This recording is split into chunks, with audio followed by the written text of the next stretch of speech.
ਸਤਨਾਮ ਸ੍ਰੀ ਵਾਹਿਗੁਰੂ ਸਾਹਿਬ ਜੀ। ਰਾਗ ਸੁਹੇ ਮਹੱਲਾ ਤੀਜਾ। ਘਰ ਦਸਵਾ ਇੱਕ ਓੰਕਾਰ ਸਤਿਗੁਰ ਪ੍ਰਸਾਦ। ਅੱਜ ਦਾ ਬਖਸ਼ਿਸ਼ ਕੀਤਾ ਹੋਇਆ ਪਾਵਨ ਮੁਖ ਵਾਕ ਰਾਗ ਸੂਹੀ ਹੈ। ਮਹੱਲਾ ਤੀਜਾ। ਤੀਸਰੇ ਪਾਤਸ਼ਾਹ ਧੰਨ ਗੁਰੂ ਸ੍ਰੀ ਗੁਰੂ ਅਮਰਦਾਸ ਸਾਹਿਬ ਸੱਚੇ ਪਾਤਸ਼ਾਹ ਜੀ। ਭੱਲੇ ਅਮਰਦਾਸ ਗੁਣ ਤੇਰੇ, ਤੇਰੀ ਉਪਮਾ ਤੋਹੇ ਬਾਨੇ ਆਵੈ। ਘਰ ਦਸਵੇਂ ਸੁਰ ਤਾਲ ਅੰਦਰ ਗਾਉਣ ਦੀ ਹਦਾਇਤ ਕੀਤੀ ਹੈ। ਸ਼ਬਦ ਦੀ ਰਮਤਾ ਤੇ ਸਤਿਗੁਰਾਂ ਨੇ ਅਕਾਲ ਪੁਰਖ ਵਾਹਿਗੁਰੂ ਜੀ ਦਾ ਮੰਗਲ ਕੀਤਾ ਹੈ। ਇੱਕ ਅਦਵੈਤ ਸਰੂਪ ਪਰਮਾਤਮਾ ਵਾਹਿਗੁਰੂ ਇੱਕ ਅਦੁੱਤੀ ਹੈ। ਇੱਕ ਉਸ ਵਰਗਾ ਹੋਰ ਦੂਜਾ ਕੋਈ ਨਹੀਂ। ਏਕੋ ਹੈ ਭਾਈ ਏਕੋ ਹੈ, ਸਾਹਿਬ ਮੇਰਾ ਏਕੋ ਹੈ। ਓੰਕਾਰ ਸਾਰਿਆਂ ਦਾ ਪ੍ਰਕਾਸ਼ਕ ਹੈ। ਸਤਿਗੁਰ ਪ੍ਰਸਾਦ ਸਤ ਚੇਤਨ ਸਰੂਪ ਗੁਰ ਇਸੇ ਤਰ੍ਹਾਂ ਸਤ ਤ੍ਰਈ ਕਾਲ ਆਬਾਦ ਸਰੂਪ ਹੈ। ਗੁਰ ਚੇਤਨ ਸਰੂਪ ਤੇ ਪ੍ਰਸਾਦ ਆਨੰਦ ਸਰੂਪ ਹੈ। ਉਸ ਇੱਕ ਅਦੁੱਤੀ ਪਰਮਾਤਮਾ ਵਾਹਿਗੁਰੂ ਜੀ ਦੀ ਪ੍ਰਾਪਤੀ ਜੋ ਓੰਕਾਰ ਸਰਬ ਦਾ ਪ੍ਰਕਾਸ਼ਕ ਹੈ, ਸਤਿਗੁਰਾਂ ਦੀ ਕਿਰਪਾ ਦੁਆਰਾ ਉਸ ਦੀ ਪ੍ਰਾਪਤੀ ਹੁੰਦੀ ਹੈ। ਦੁਨੀਆ ਨਾ ਸਾਲਾ ਹੈ ਜੋ ਮਰ ਵੰਜ ਸੇ। ਇਹ ਪਾਵਨ ਸ਼ਬਦ ਧੰਨ ਗੁਰੂ ਅਮਰਦਾਸ ਸਾਹਿਬ ਸੱਚੇ ਪਾਤਸ਼ਾਹ ਜੀ ਦਾ ਉਚਾਰਨ ਕੀਤਾ ਹੈ। ਦੋ ਮਨੁੱਖ ਜਿਹੜੇ ਸਨ ਆਪਸ ਵਿੱਚ ਵਿਚਾਰ ਕਰ ਰਹੇ ਸੀ। ਇੱਕ ਮਨੁੱਖ ਇਸ ਸੰਸਾਰ ਦੇ ਵਿੱਚ ਜਿਹੜੇ ਜੀਵ ਹਨ ਉਹਨਾਂ ਦੀ ਸਲਾਹੁਤਾ ਕਰ ਰਿਹਾ ਸੀ, ਤੇ ਦੂਜਾ ਮਨੁੱਖ ਜਿਹੜਾ ਸਵਰਗ ਲੋਕ ਹੈ ਉਸ ਦੀ ਸਲਾਹੁਤਾ ਕਰਦਾ ਸੀ। ਧੰਨ ਗੁਰੂ ਅਮਰਦਾਸ ਸਾਹਿਬ ਸੱਚੇ ਪਾਤਸ਼ਾਹ ਜੀ ਨੇ ਇਹ ਪਾਵਨ ਬਚਨ ਉਚਾਰਨ ਕੀਤੇ ਹਨ। ਦੁਨੀਆ ਨਾ ਸਾਲਾਹੇ ਜੋ ਮਰ ਵੰਜਸੀ। ਮਹਾਰਾਜ ਸੱਚੇ ਪਾਤਸ਼ਾਹ ਜੀ ਨੇ ਦਰਸਾਇਆ ਹੈ ਕਿ ਜਿਹੜਾ ਸੰਸਾਰ ਹੈ ਜਿਹਦੀ ਸਿਫਤੋ ਸਲਾਹ ਕਰਕੇ ਤੁਸੀਂ ਸਮਾਂ ਬਤੀਤ ਕਰ ਰਹੇ ਹੋ, ਗੁਰਦੇਵ ਕਹਿੰਦੇ ਹਨ ਇਹ ਸੰਸਾਰ ਸਾਰਾ ਹੀ ਮਰ ਵੰਜਸੀ, ਮਰ ਕੇ ਨਾਸ਼ ਹੋਣ ਵਾਲਾ ਹੈ। ਇਹ ਸੰਸਾਰ ਵਿੱਚ ਕੋਈ ਵੀ ਐਸਾ ਪਦਾਰਥ ਨਹੀਂ ਹੈ ਜਿਹੜਾ ਥਿਰ ਰਹਿਣ ਵਾਲਾ ਹੋਵੇ। ਪਾਵਨ ਬਚਨ ਗੁਰੂ ਨਾਨਕ ਦੇਵ ਸਾਹਿਬ ਸੱਚੇ ਪਾਤਸ਼ਾਹ ਜੀ ਦੇ ਆਪਾਂ ਬਾਣੀ ਅੰਦਰ ਪੜ੍ਹਦੇ ਹਾਂ। ਨਾ ਦੇਵ ਦਾਨਵਾ ਨਰਾ, ਨਾ ਸਿੱਧ ਸਾਧ ਕਾ ਧਰਾ। ਅਸਤ ਏਕ ਦਿਗਰ ਕੋਈ, ਏਕ ਤੁਈ ਏਕ ਤੁਈ। ਇਹ ਸੰਸਾਰ ਦੇ ਅੰਦਰ ਮਨੁੱਖਾਂ ਦੀ ਗਿਣਤੀ ਤਾਂ ਇੱਕ ਪਾਸੇ, ਇੱਥੋਂ ਤੱਕ ਕਿ ਜਿਹੜੇ ਦੇਵਤੇ ਹਨ, ਦੈਂਤ ਹਨ, ਉਹਨਾਂ ਵਿੱਚੋਂ ਵੀ ਕੋਈ ਥਿਰ ਨਹੀਂ ਰਿਹਾ। ਤੇ ਇਹ ਮਨੁੱਖ ਤੂੰ ਕਿਹੜੀ ਆਸ ਲਾ ਕੇ ਬੈਠਾ ਏ। ਮਹਾਰਾਜ ਦਾ ਫਰਮਾਨ ਹੈ, ਆਇਓ ਬੰਦਾ ਦੁਨੀ ਵਿੱਚ ਵਤ ਆਸੂਣੀ ਬੰਨ। ਆਸਾਂ ਦੀ ਪੰਡ ਲੈ ਕੇ ਆਇਆ ਏ। ਬਚਪਨ ਵਿੱਚ ਆਸਾਂ ਥੋੜੀਆਂ ਸਨ, ਜਵਾਨੀ ਵਿੱਚ ਹੋਰ ਹੋਈਆਂ, ਤੇ ਬਜ਼ੁਰਗ ਅਵਸਥਾ ਵਿੱਚ ਜਾ ਕੇ ਇਹ ਜਿਹੜੀਆਂ ਆਸਾਂ ਜਿਹੜੀਆਂ ਨੇ ਹੋਰ ਵੱਧ ਜਾਂਦੀਆਂ। ਪਰ ਗੁਰੂ ਸਾਹਿਬ ਜੀ ਦਾ ਫਰਮਾਨ ਆਪਾਂ ਸਰਵਣ ਕੀਤਾ ਹੈ। ਮਹਾਰਾਜ ਕਹਿੰਦੇ ਦੁਨੀਆ, ਇਹ ਸੰਸਾਰ ਇਹ ਨਾਸ਼ਵੰਤ ਹੈ। ਇਸ ਤਰ੍ਹਾਂ ਹੈ ਜਿਸ ਤਰ੍ਹਾਂ ਇੱਕ ਧੂਏਂ ਦਾ ਪਹਾੜ ਹੋਵੇ ਤੇ ਉਹ ਧੂਏਂ ਦਾ ਪਹਾੜ ਬਹੁਤਾ ਸਮਾਂ ਟਿਕਦਾ ਨਹੀਂ। ਇਹ ਸੰਸਾਰ ਇਸ ਤਰ੍ਹਾਂ ਹੈ ਜਿਸ ਤਰ੍ਹਾਂ ਨਦੀ ਦੇ ਕੰਢੇ ਤੇ ਰੇਤਾ ਦੇ ਘਰ ਬਣਾਏ ਹੋਣ, ਤੇ ਜਦੋਂ ਨਦੀ ਦੀ ਇੱਕ ਛਲ ਬਾਹਰ ਆਉਂਦੀ ਹੈ ਤੇ ਉਹ ਜਿਹੜੇ ਬਣਾਏ ਹੋਏ ਰੇਤਾ ਦੇ ਘਰ ਨੇ ਉਹਨਾਂ ਨੂੰ ਢਹਿ ਢੇਰੀ ਕਰ ਦਿੰਦੀ। ਇਸੇ ਤਰ੍ਹਾਂ ਇਹ ਜਿਹੜੇ ਸਰੀਰ ਹਨ ਅਤੇ ਜਿੰਨੇ ਵੀ ਪਦਾਰਥ ਦਿਸ ਰਹੇ ਹਨ ਇਹ ਨਾਸ਼ਵੰਤ ਹਨ। ਮਹਾਰਾਜ ਤਾਂ ਫਰਮਾਉਂਦੇ ਹਨ ਇੱਥੋਂ ਤੱਕ ਕਿ ਜਿਹੜੀਆਂ ਦੇਵਤੇ ਹਨ, ਦੇਹੀਆਂ, ਉਹਨਾਂ ਦੀਆਂ ਵੀ ਨਾਸ਼ਵੰਤ ਨੇ। ਇਹ ਜਿਹੜਾ ਸਮਾਂ ਚੱਲ ਰਿਹਾ ਹੈ ਇਹ ਵੀ ਜਿਹਨੂੰ ਕਾਲ ਕਿਹਾ ਜਾਂਦਾ ਹੈ, ਇਹਦਾ ਵੀ ਜਿਹੜਾ ਹੈ ਉਹ ਖਾਤਮਾ ਹੈ। ਕਿਉਂਕਿ ਕਾਲ ਨਾਮ ਹੈ, ਆਪਾਂ ਕਹਿੰਦੇ ਆ ਕੱਲ, ਤੇ ਕੱਲ ਜਿਹੜਾ ਨਿਕਲ ਚੁੱਕਿਆ ਨਾ ਉਹ ਹੱਥ ਵਿੱਚ ਆਉਂਦਾ ਹੈ ਤੇ ਨਾ ਕੱਲ ਆਉਣ ਵਾਲਾ ਕਿਸੇ ਨੇ ਦੇਖਿਆ ਹੈ। ਇਸੇ ਤਰ੍ਹਾਂ ਆਉਣ ਵਾਲੇ ਕੱਲ ਦੀ ਵੀ ਕੋਈ ਗਰੰਟੀ ਨਹੀਂ ਦੇ ਸਕਦਾ। ਹਮ ਆਦਮੀ ਹਾਂ ਇੱਕ ਦਮੀ, ਮੋਹਲਤ ਮੌਤ ਨਾ ਜਾਣ। ਤੇ ਨਾ ਹੀ ਨਿਕਲ ਚੁੱਕਿਆ ਸਮਾਂ ਉਹਨੂੰ ਕੋਈ ਵਾਪਸ ਲਿਆ ਸਕਦਾ ਹੈ। ਪਰ ਇਸ ਕਾਲ ਦੇ ਸਮੇਂ ਅੰਦਰ, ਕਾਲ ਦੇ ਸੰਸਾਰ ਅੰਦਰ ਜੇ ਅਕਾਲ ਹੈ, ਜੇ ਅਬਨਾਸ਼ੀ ਹੈ, ਉਹ ਇੱਕ ਪਰਮਾਤਮਾ ਅਕਾਲ ਪੁਰਖ ਵਾਹਿਗੁਰੂ ਹੈ। ਅਬਨਾਸੀ ਵਰ ਅਕਾਲ ਪੁਰਖ ਪਰਮਾਤਮਾ ਹੈ, ਨਾ ਕਦੇ ਮਰੇ ਨਾ ਜਾਇਆ, ਜਿਹਦਾ ਨਾ ਜਨਮ ਹੈ ਨਾ ਉਹਦੀ ਮੌਤ ਹੁੰਦੀ। ਵਿਦਵਾਨਾਂ ਨੇ ਗ੍ਰੰਥਾਂ ਦੇ ਅੰਦਰ ਇਹ ਜਿਹੜਾ ਸਮਾਂ ਚੱਲ ਰਿਹਾ ਹੈ 4 ਯੁੱਗਾਂ ਦੀ, ਇਹਦੀ ਵੀ ਉਮਰ ਦਾ ਜ਼ਿਕਰ ਕੀਤਾ ਹੈ। ਸੋ ਵਿਦਵਾਨ ਲਿਖਦੇ ਹਨ ਕਿ ਜਿਹੜੀ ਸਤਿਯੁਗ ਦੀ ਉਮਰ ਹੈ ਉਹਨਾਂ ਨੇ ਮਿੱਥੀ ਹੈ 17,28,000 ਵਰਾ। ਤ੍ਰੇਤੇ ਦੀ ਉਮਰ ਵੀ ਮਿੱਥੀ ਗਈ 12,96,000 ਵਰਾ। ਜਿਹੜਾ ਦੁਆਪਰ ਸੀ ਉਹਦੀ ਉਮਰ ਵੀ ਵਿਦਵਾਨਾਂ ਨੇ ਲਿਖੀ ਹੈ 8,64,000 ਵਰਾ। ਤੇ ਜਿਹੜਾ ਕਲਯੁਗ ਹੈ ਇਹਦੀ ਸਭ ਤੋਂ ਘੱਟ ਉਮਰ ਦਾ ਜ਼ਿਕਰ ਮਿਲਦਾ ਹੈ 4,32,000 ਵਰਾ। ਤੇ 4 ਯੁੱਗਾਂ ਦੀ ਜੇ ਗਿਣਤੀ ਕਰੀਏ 43,20,000 ਵਰਾ। ਇਹ 4 ਯੁੱਗਾਂ ਦੀ ਇੱਕ ਚੌਂਕੜੀ ਵਿਦਵਾਨਾਂ ਨੇ ਮੰਨੀ। ਭਾਈ ਗੁਰਦਾਸ ਜੀ ਤਾਂ ਲਿਖਦੇ ਹਨ ਕਿ ਸਭ ਤੋਂ ਵੱਡੀ ਉਮਰ ਦਾ ਜੇ ਜ਼ਿਕਰ ਕਰੀਏ ਤੇ ਇੰਦਰ ਦਾ ਮੰਨਿਆ ਜਾਂਦਾ ਹੈ ਕਿ ਇਹਦੀ ਉਮਰ ਬਹੁਤ ਲੰਬੀ ਹੈ। ਇਸੇ ਤਰ੍ਹਾਂ ਵੱਡੀ ਆਰਜਾ ਇੰਦਰ ਦੀ ਇੰਦਰਪੁਰੀ ਵਿੱਚ ਰਾਜ ਕਮਾਵੇ। ਪਰ ਇਹ 14 ਇੰਦਰ ਜਦੋਂ ਇਸ ਸੰਸਾਰ ਵਿੱਚੋਂ ਚਲੇ ਜਾਂਦੇ ਨੇ, ਇਹ ਸਵਰਗ ਲੋਕ ਵਿੱਚੋਂ ਚਲੇ ਜਾਂਦੇ ਨੇ, ਤੇ 14 ਇੰਦਰਾਂ ਤੋਂ ਬਾਅਦ ਬ੍ਰਹਮਾ ਜੀ ਦਾ ਇੱਕ ਦਿਨ ਤੇ ਇੱਕ ਰਾਤ ਬਤੀਤ ਹੁੰਦੀ। ਵੱਡੀ ਆਰਜਾ ਇੰਦਰ ਦੀ ਇੰਦਰਪੁਰੀ ਵਿੱਚ ਰਾਜ ਕਮਾਵੇ, ਧੰਦਾ ਹੀ ਬ੍ਰਹਮਾ ਮਰੈ ਲੋਮਸ ਦਾ ਇੱਕ ਰੋਮ ਸਜਾਵੇ। ਤੇ ਜਦੋਂ ਬ੍ਰਹਮਾ ਜੀ ਦਾ ਅੰਤਲਾ ਸਮਾਂ ਹੁੰਦਾ ਹੈ, ਕਿਉਂਕਿ ਦੇਵਤੇ ਵੀ ਕਾਲ ਦੇ ਅਧੀਨ ਹਨ, ਕਾਲ ਪਾਏ ਬ੍ਰਹਮਾ ਬਪ ਧਰਾ, ਕਾਲ ਪਾਏ ਸਿਵਜੂ ਅਵਤਰਾ, ਕਾਲ ਪਾਏ ਕਰ ਵਿਸ਼ਨ ਪ੍ਰਕਾਸ਼ਾ, ਸਕਲ ਕਾਲ ਕਾ ਕੀਆ ਤਮਾਸ਼ਾ। ਇਸੇ ਤਰ੍ਹਾਂ ਭਾਈ ਗੁਰਦਾਸ ਸਾਹਿਬ ਜੀ ਲਿਖਦੇ ਨੇ, ਧੰਦਾ ਹੀ ਬ੍ਰਹਮਾ ਮਰੈ ਲੋਮਸ ਦਾ ਇੱਕ ਰੋਮ ਸਜਾਵੇ। ਤੇ ਲੋਮਸ ਰਿਖੀ ਉਹਦੀ ਉਮਰ ਇੰਨੀ ਲੰਮੀ ਹੈ ਕਿ ਜਦੋਂ ਬ੍ਰਹਮਾ ਇਸ ਸੰਸਾਰ ਵਿੱਚੋਂ ਆਪਣੇ ਲੋਕ ਵਿੱਚੋਂ ਚਲੇ ਜਾਂਦਾ ਹੈ ਤੇ ਜਿਹੜਾ ਲੋਮਸ ਰਿਖੀ ਹੈ ਉਹਦਾ ਇੱਕ ਰੋਮ ਜਿਹੜਾ ਉਹ ਛਿਜਦਾ ਹੈ, ਉਹ ਟੁੱਟਦਾ ਹੈ।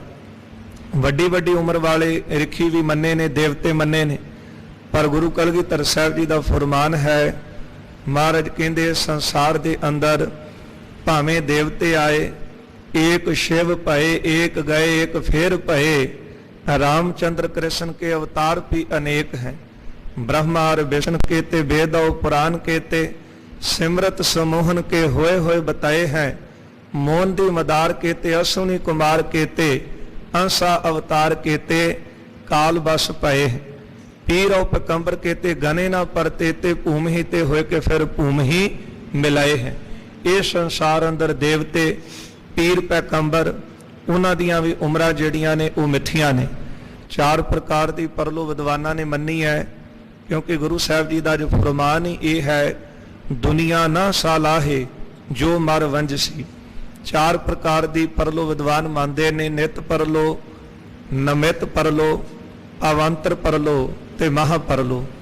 ਨਿਤ ਪਰਲੋ ਜਿਹੜੀ ਆਪਾਂ ਹਰ ਰੋਜ਼ ਸੌਂਦੇ ਆ, ਇਹ ਵੀ ਇੱਕ ਤਰ੍ਹਾਂ ਦੀ ਵਿਦਵਾਨਾਂ ਨੇ ਪਰਲੋ ਮੰਨੀ, ਕਿਉਂਕਿ ਸੌਣ ਲੱਗਿਆਂ ਹਰ ਰੋਜ਼ ਆਪਾਂ ਕੀਰਤਨ ਸੋਹਲੇ ਦਾ ਜਾਪ ਕਰਦੇ ਹਾਂ। ਇਹ ਸਾਨੂੰ 5 ਪਿਆਰਿਆਂ ਦਾ ਹੁਕਮ ਵੀ ਹੈ। ਕਿਉਂਕਿ ਜਦ ਜੀਵ ਸੌਣ ਲੱਗਦਾ ਹੈ ਤੇ ਸੁੱਤਾ ਹੋਇਆ ਜੀਵ ਸੋ ਉਹ ਵੀ ਇੱਕ ਪਰਲੋ ਵਿੱਚ ਚਲਾ ਜਾਂਦਾ ਹੈ।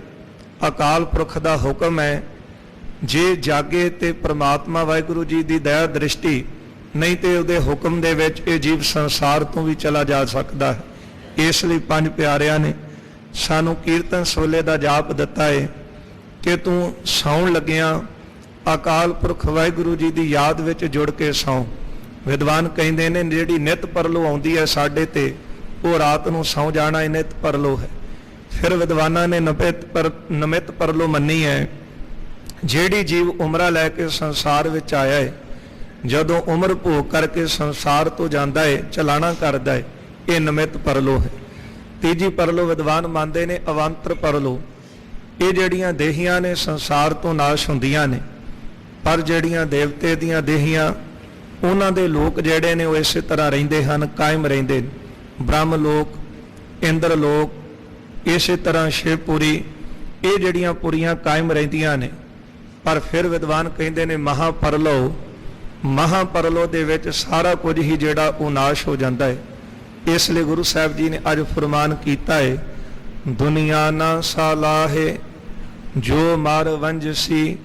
ਮਹਾਰਾਜ ਫਰਮਾਉਂਦੇ ਹਨ, ਐਵੇਂ ਦੁਨੀਆ ਦੀ ਸਿਫਤੋ ਸਲਾਹ ਦੇ ਵਿੱਚ ਕਿਸੇ ਬੰਦੇ ਤੋਂ ਕੁਝ ਲੈਣ ਵਾਸਤੇ ਉਹਦੀਆਂ ਖੁਸ਼ਾਮਦਾਂ ਕਰ ਰਿਹਾ ਹੈ, ਇਹਨਾਂ ਦੀ ਸਲਾਹਤਾ ਕਰ ਰਿਹਾ ਹੈ, ਪਰ ਇਸ ਸੰਸਾਰ ਵਿੱਚ ਥਿਰ ਰਹਿਣ ਵਾਲੇ ਨਹੀਂ ਨੇ, ਮਰ ਕੇ ਨਾਸ਼ ਹੋਣ ਵਾਲੇ ਹਨ। ਲੋਕਾ ਨਾ ਸਲਾਹੇ ਜੋ ਮਰ ਖਾਕ ਥੇ। ਲੋਕਾਂ ਦੀ ਸਲਾਹਤਾ ਨਾ ਕਰ, ਕਿਉਂਕਿ ਇਹ ਵੀ ਮਰ ਕੇ ਖਾਕ ਹੋਣ ਵਾਲੇ ਹਨ। ਵਾਹੋ ਮੇਰੇ ਸਾਹਿਬਾ ਵਾਹੋ। ਸਤਿਗੁਰੂ ਜੀ ਕਿਰਪਾ ਕਰਕੇ ਫਿਰ ਸਾਨੂੰ ਦੱਸੋ ਕਿ ਅਸੀਂ ਕਰੀਏ ਕੀ। ਗੁਰਦੇਵ ਕਹਿੰਦੇ ਨੇ ਦੁਨੀਆ ਨਾਸ਼ਵੰਤ ਹੈ, ਤੇ ਫਿਰ ਜਿਹੜੀਆਂ ਇਹ ਦੇਹੀਆਂ ਨੇ ਲੋਕਾਂ ਦੀਆਂ, ਇਹ ਥਿਰ ਕਿਸ ਤਰ੍ਹਾਂ ਰਹਿ ਸਕਦੀਆਂ। ਤੇ ਸਤਿਗੁਰੂ ਫਰਮਾਉਂਦੇ ਹਨ, ਤੂੰ ਕਹੇ ਵਾਹੋ ਮੇਰੇ ਸਾਹਿਬਾ ਵਾਹੋ, ਐ ਮੇਰੇ ਸਾਹਿਬਾ ਮਾਲਕਾ ਵਾਹੋ, ਤੂੰ ਅਚਰਜ ਹੈ। ਕਿਰਪਾ ਕਰ ਸਾਨੂੰ ਵੀ ਆਪਣੀ ਸਿਫਤੋ ਸਲਾਹ ਕਰਨ ਦੀ ਵਡਿਆਈ ਬਖਸ਼, ਸਾਡੀ ਝੋਲੀ ਵਿੱਚ ਪਾ, ਕਿਉਂਕਿ ਦੇਖ ਲਿਆ ਦੁਨੀਆ ਤੇ ਨਾਸ਼ਵੰਤੀ ਹੈ। ਤੇ ਫਿਰ ਅਸੀਂ ਕਿਹਦੀ ਗੱਲ ਕਰੀਏ, ਕਿਹਦੀ ਸਿਫਤ ਕਰੀਏ, ਕਿਹਦਾ ਜਸ ਕਰੀਏ, ਜਿਹਦੇ ਨਾਲ ਸਾਡੀ ਲੋਕ ਅਤੇ ਪਰਲੋਕ ਵਿੱਚ ਪੈਜ ਰਹਿ ਜਾਵੇ। ਤੇ ਗੁਰਦੇਵ ਫਰਮਾਉਂਦੇ ਹਨ, ਤੂੰ ਕਹਿ ਮੇਰੇ ਸਾਹਿਬਾ ਮੇਰੇ ਮਾਲਕਾ ਵਾਹੋ, ਜੋ ਅਚਰਜ ਸਰੂਪ ਹੈ ਉਸ ਨੂੰ ਵਾਹੋ ਕਹਿ, ਉਹਦੀ ਸਿਫਤ ਕਰ। ਗੁਰਮੁਖ ਸਦਾ ਸਲਾਹੀਐ ਸੱਚਾ ਵੇ ਪਰਵਾਹੋ। ਉਹ ਸੱਚਾ ਕਾਲ ਪੁਰਖ ਵਾਹਿਗੁਰੂ ਪਰਮਾਤਮਾ ਪਰਮੇਸ਼ਰ ਹਰੀ ਵੇ ਪਰਵਾਹ ਹੈ। ਇਸ ਲਈ ਗੁਰੂ ਦੁਆਰੇ ਗੁਰੂ ਤੋਂ ਸਿੱਖਿਆ ਲੈ ਕੇ ਸਦਾ ਸਲਾਹੀ ਹੈ, ਸਦਾ ਹੀ ਉਸ ਸੱਚੇ ਵੇ ਪਰਵਾਹ ਪਰਮਾਤਮਾ ਦੀ ਸਿਫਤੋ ਸਲਾਹ ਕਰ। ਸੰਗਤ ਜੀ, ਇਹ ਰਹਾਉ ਦੀਆਂ ਪੰਕਤੀਆਂ ਹਨ।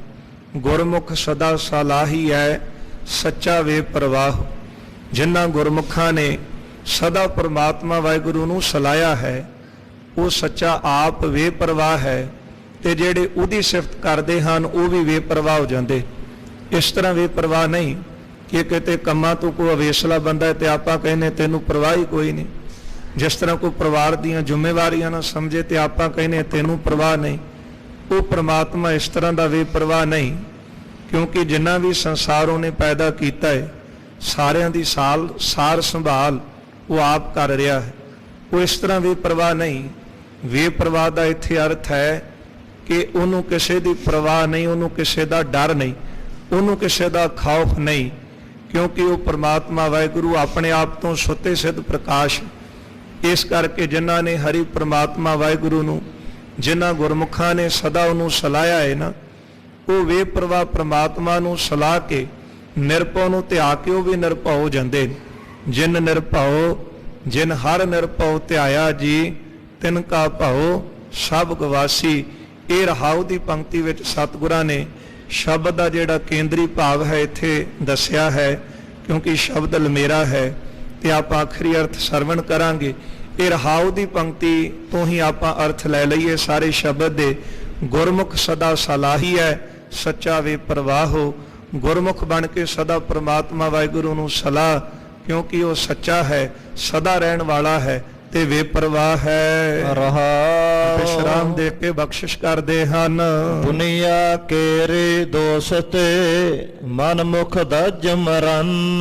ਜਿਹੜੇ ਮਨਮੁਖ ਹਨ ਉਹ ਦੁਨਿਆਵੀ ਲੋਕਾਂ ਨੂੰ ਆਪਣੇ ਦੋਸਤ ਬਣਾ ਕੇ, ਮਿੱਤਰ ਬਣਾ ਕੇ ਉਹਨਾਂ ਨੂੰ ਸਮਝਦੇ ਹਨ ਕਿ ਇਹੋ ਹੀ ਸਾਡੇ ਸੰਗੀ ਸਾਥੀ ਹਨ। ਤੇ ਉਹ ਮਨਮੁਖ ਜਿਹੜੇ ਹਨ, ਕਿਉਂਕਿ ਦੋਸਤ ਵੀ ਉਹਨਾਂ ਦੇ ਬਣਦੇ ਨੇ ਜਿਨ੍ਹਾਂ ਕੋਲ ਬਹੁਤਾ ਧਨ ਹੋਵੇ, ਜਾਂ ਜਿਹੜਾ ਬੰਦਾ ਬਹੁਤਾ ਵਿਹਲਾ ਹੋਵੇ। ਪਤਾ ਹੁੰਦਾ ਲੋਕਾਂ ਨੂੰ ਕਿ ਇਹਨੂੰ ਆਪਾਂ ਕੰਮ ਤੇ ਲਾ ਸਕਦੇ। ਜੇ ਕਿਸੇ ਕੋਲ ਬਹੁਤਾ ਧਨ ਹੋਵੇ ਤੇ ਇਸ ਤਰ੍ਹਾਂ ਮਿੱਤਰ ਇਕੱਠੇ ਹੋ ਜਾਂਦੇ ਨੇ, ਜਿਸ ਤਰ੍ਹਾਂ ਸ਼ਹਿਦ ਦੁਆਰਾ ਮੱਖੀਆਂ ਇਕੱਠੀਆਂ ਹੁੰਦੀਆਂ। ਪਰ ਜੇ ਬੰਦੇ ਕੋਲ ਧਨ ਚਲਾ ਜਾਵੇ, ਵਿਦਵਾਨ ਲਿਖਦੇ ਨੇ ਮਾਇਆ ਕੇ 3 ਨਾਮ ਪਰਸੂ ਪਰਸਾ ਪਰਸਰਾਮ। ਲੋਕ ਵੀ ਉਹਨੂੰ ਜੀ ਜੀ ਕਹਿੰਦੇ ਹਨ ਜਿਹਦੇ ਕੋਲ 4 ਦਮੜੇ ਹਨ। ਇਸ ਲਈ ਗੁਰੂ ਸਾਹਿਬ ਜੀ ਦੇ ਆਪਾਂ ਬਚਨ ਵੀ ਪੜ੍ਹਦੇ ਹਾਂ ਕਿ ਗੱਲੀ ਸੋ ਸੱਜਣ ਵੀ ਇੱਕ ਟੁੱਟੇਂਦੀ ਨਾ ਲਹਾ ਧੁਖਾਂ ਜਿਉ ਮਾਲੀ ਕਾਰਨ ਤੰਨਾ ਮਾਂ ਫਿਰੀ। ਗੱਲਾਂ ਨਾਲ ਖਾਣ ਪੀਣ ਵੇਲੇ ਧਨ ਲੈਣ ਵਾਸਤੇ ਤਾਂ 20 ਮਿੱਤਰ ਬਣ ਜਾਂਦੇ ਨੇ, ਪਰ ਜਦ ਲੋੜ ਪੈਂਦੀ ਹੈ ਤੇ ਫਿਰ ਕੋਈ ਸੱਜਣ ਜਿਹੜਾ ਹੈ ਉੱਥੇ ਖੜਾ ਦਿਸਦਾ ਨਹੀਂ। ਇੱਥੋਂ ਤੱਕ ਗੁਰੂ ਸਾਹਿਬ ਜੀ ਨੇ ਸਾਨੂੰ ਉਪਦੇਸ਼ ਦਿੱਤਾ ਹੈ, ਪ੍ਰੀਤਮ ਜਾਨ ਲਿਹੋ ਮਨ ਮਾਹੀ ਆਪਣੇ ਸੁਖ ਸਿਉ ਹੀ ਸਭ ਬਾਂਧਿਓ ਕੂ ਕਾਹੂ ਕੋ ਨਾਹੀ। ਸੁਖ ਮੈਂ ਆਨ ਬਹੁਤ ਮਿਲ ਬੈਠਤ ਰਹਿਤ ਚਹੂ ਦਿਸ ਘੇਰੈ ਬਿਪਤ ਪਰੀ ਸਭ ਹੀ ਸੰਗ ਛਾਡਤ ਕੋ ਨਾ ਆਵਤ ਨੇਰ। ਇਸ ਲਈ ਗੁਰੂ ਸਾਹਿਬ ਜੀ ਫਰਮਾਉਂਦੇ ਹਨ, ਦੁਨੀਆ ਕੇਰੀ ਦੋਸਤੀ ਮਨਮੁਖ ਦਜ ਮਰਨ। ਜਿਹੜੇ ਮਨਮੁਖ ਹਨ, ਦਜ ਦਾ ਅਰਥ ਹੈ ਸੜ ਕੇ, ਫਿਕਰਾਂ ਦੇ ਵਿੱਚ ਝੋਰਿਆਂ ਵਿੱਚ ਸੜ ਕੇ ਮਰਨ ਮਰਦੇ ਹਨ। ਜਮਪੁਰ ਬੱਧੇ ਮਾਰੇ ਹੈ ਵੇਲਾ ਨ ਲਹਨ। ਉਹਨਾਂ ਮਨਮੁਖ ਜਿਹੜੇ ਹਨ ਜਿਨ੍ਹਾਂ ਨੇ ਸੰਸਾਰ ਵਿੱਚ ਆ ਕੇ ਗੁਰੂ ਨੂੰ ਆਪਣਾ ਸੱਜਣ ਨਹੀਂ ਬਣਾਇਆ, ਹਰੀ ਪਰਮਾਤਮਾ ਵਾਹਿਗੁਰੂ ਨੂੰ ਆਪਣਾ ਸੱਚਾ ਸੱਜਣ ਨਹੀਂ ਬਣਾਇਆ। ਜਿਸ ਸੱਜਣ ਦਾ ਆਪਾਂ ਜ਼ਿਕਰ ਪੜ੍ਹਦੇ ਹਾਂ, ਸੱਜਣ ਸੱਚਾ ਪਾਤ ਸਾਹੋ ਸਿਰ ਸਾਹਾਂ ਦਾ ਸਾਹੋ ਜਿਸ ਪਾਸ ਬੈਠਿਆਂ ਸੋਹੀ ਐ ਸਭਨਾਂ ਦਾ ਵੇ ਸਾਹੋ। ਜਿਸ ਸੱਜਣ ਦੇ ਕੋਲ ਬੈਠਿਆਂ ਦੁਨੀਆ ਵਿੱਚ ਵੀ ਇੱਜ਼ਤ ਵਧਣੀ ਸੀ ਤੇ ਪਰਲੋਕ ਦੇ ਵਿੱਚ ਵੀ ਜਿਹੜੀ ਸੀ ਉਹ ਜੈ ਜੈਕਾਰ ਹੋਣੀ ਸੀ। ਪਰ ਗੁਰਦੇਵ ਫਰਮਾਉਂਦੇ ਹਨ, ਜਿਨ੍ਹਾਂ ਮਨਮੁਖਾਂ ਨੇ ਹਰੀ ਨੂੰ ਸੱਜਣ ਨਹੀਂ ਬਣਾਇਆ ਨਾ, ਉਹ ਫਿਰ ਜਮਪੁਰ ਬੱਧੇ ਮਾਰੀਆਂ। ਜਮਾਂ ਦੀ ਪੁਰੀ ਦੇ ਵਿੱਚ ਬੰਨੇ ਹੋਏ ਉਹਨਾਂ ਦੇ ਮਾਰਾਂ ਪੈਂਦੀਆਂ ਨੇ, ਵੇਲਾ ਨਾ ਲਹਨ। ਫਿਰ ਇਹ ਮਨਮੁਖ ਕਹਿੰਦਾ, ਮੈਨੂੰ ਥੋੜਾ ਜਿਹਾ ਸਮਾਂ ਦੇ ਦਿਓ ਤੇ ਮੈਂ ਹੁਣ ਜਾ ਕੇ ਨਾਮ ਜਪ ਲੈਣਾ, ਹੁਣ ਸੰਗਤ ਕਰ ਲੈਣਾ।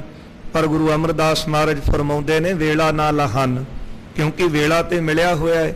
ਭਈ ਪ੍ਰਾਪਤ ਮਾਨੁਖ ਦੇ ਹਰੀਆ ਗੋਬਿੰਦ ਮਿਲਣ ਕੀ ਇਹ ਤੇਰੀ ਬਰੀਆ। ਪਰ ਜਿਹੜਾ ਵੇਲਾ ਅਸੀਂ ਉਡੀਕ ਰਹੇ ਹਾਂ ਨਾ, ਕਿਉਂਕਿ ਬੰਦਾ ਕਹਿੰਦਾ ਹਲੇ ਤਾਂ ਮੇਰੇ ਕੋਲ ਸਮਾਂ ਹੀ ਨਹੀਂ, ਸੰਗਤ ਵਿੱਚ ਬੈਠ ਜਾਵਾਂ, ਜਪਜੀ ਸਾਹਿਬ ਦਾ ਪਾਠ ਕਰ ਲਾਂ, ਨਿਤਨੇਮ ਕਰ ਲਾਂ, ਸੇਵਾ ਕਰ ਲਾਂ। ਨਹੀਂ ਜੀ, ਸਮਾਂ ਨਹੀਂ, ਇਹ ਕੰਮ ਤੇ ਵਿਹਲੇ ਲੋਕਾਂ ਦਾ ਏ। ਪਰ ਗੁਰੂ ਸਾਹਿਬ ਜੀ ਫਰਮਾਉਂਦੇ ਨੇ, ਫਿਰ ਤੂੰ ਵੇਲਾ ਉਡੀਕੇਗਾ, ਵੇਲਾ ਲੱਭੇਗਾ, ਵੇਲਾ ਸਮਾਂ ਮੰਗੇਗਾ, ਪਰ ਫਿਰ ਵੇਲਾ ਨਾ ਲਹਨ। ਫਿਰ ਜਿਹੜਾ ਜਮਾਂ ਦੀ ਪੁਰੀ ਦੇ ਵਿੱਚ ਜਦੋਂ ਤੈਨੂੰ ਬੰਨਿਆ ਹੋਵੇਗਾ ਨਾ, ਤੇ ਫਿਰ ਤੈਨੂੰ ਵੇਲਾ ਜਿਹੜਾ ਉਹ ਮਿਲਣਾ ਨਹੀਂ। ਇਸ ਕਰਕੇ ਹੁਣ ਵੇਲਾ ਹੈ, ਅੱਜ ਨੂੰ ਸਾਂਭ ਲੈ। ਜੇ ਤੂੰ ਵੇਲਾ ਉਡੀਕੇਗਾ ਫਿਰ ਤੈਨੂੰ ਵੇਲਾ ਮਿਲਣਾ ਨਹੀਂ। ਗੁਰਮੁਖ ਜਨਮ ਸਕਾਰਥਾ। ਜਿਹੜੇ ਗੁਰਮੁਖ ਹਨ, ਜਿਨ੍ਹਾਂ ਦਾ ਮਨ, ਜਿਨ੍ਹਾਂ ਨੇ ਆਪਣਾ ਮਨ ਗੁਰੂ ਵੱਲ ਕੀਤਾ ਹੈ, ਉਹਨਾਂ ਨੇ ਨਾਮ ਜਪ ਕੇ ਸੇਵਾ ਕਰਕੇ ਇਹ ਮਨੁੱਖਾ ਜਨਮ ਸਕਾਰਥਾ ਸਫਲਾ ਕਰ ਲਿਆ ਹੈ। ਸੱਚਾ ਸ਼ਬਦ ਲਗਨ। ਇਸ ਤਰ੍ਹਾਂ ਜਨਮ ਨੂੰ ਸਫਲਾ ਕੀਤਾ, ਸੱਚਾ ਸ਼ਬਦ ਲਗਨ। ਸ਼ਬਦ ਦਾ ਇੱਥੇ ਅਰਥ ਹੈ ਉਪਦੇਸ਼।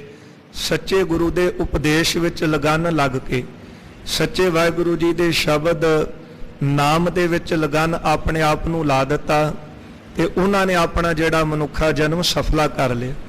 ਉਹ ਫਿਰ ਜਿੱਥੇ ਵੀ ਜਾਂਦੇ ਨੇ, ਜੇ ਤੁਰੇ ਜਾਣ, ਕਾਰੋਬਾਰ ਕਰ ਰਹੇ ਨੇ, ਕੋਈ ਗੱਡੀ ਚਲਾ ਰਿਹਾ ਹੈ, ਕੋਈ ਕਿਸੇ ਤਰ੍ਹਾਂ ਦਾ ਕੰਮ ਕਰ ਰਿਹਾ ਹੈ, ਪਰ ਗੁਰੂ ਉਪਦੇਸ਼ ਨੂੰ ਚੇਤੇ ਰੱਖਦੇ।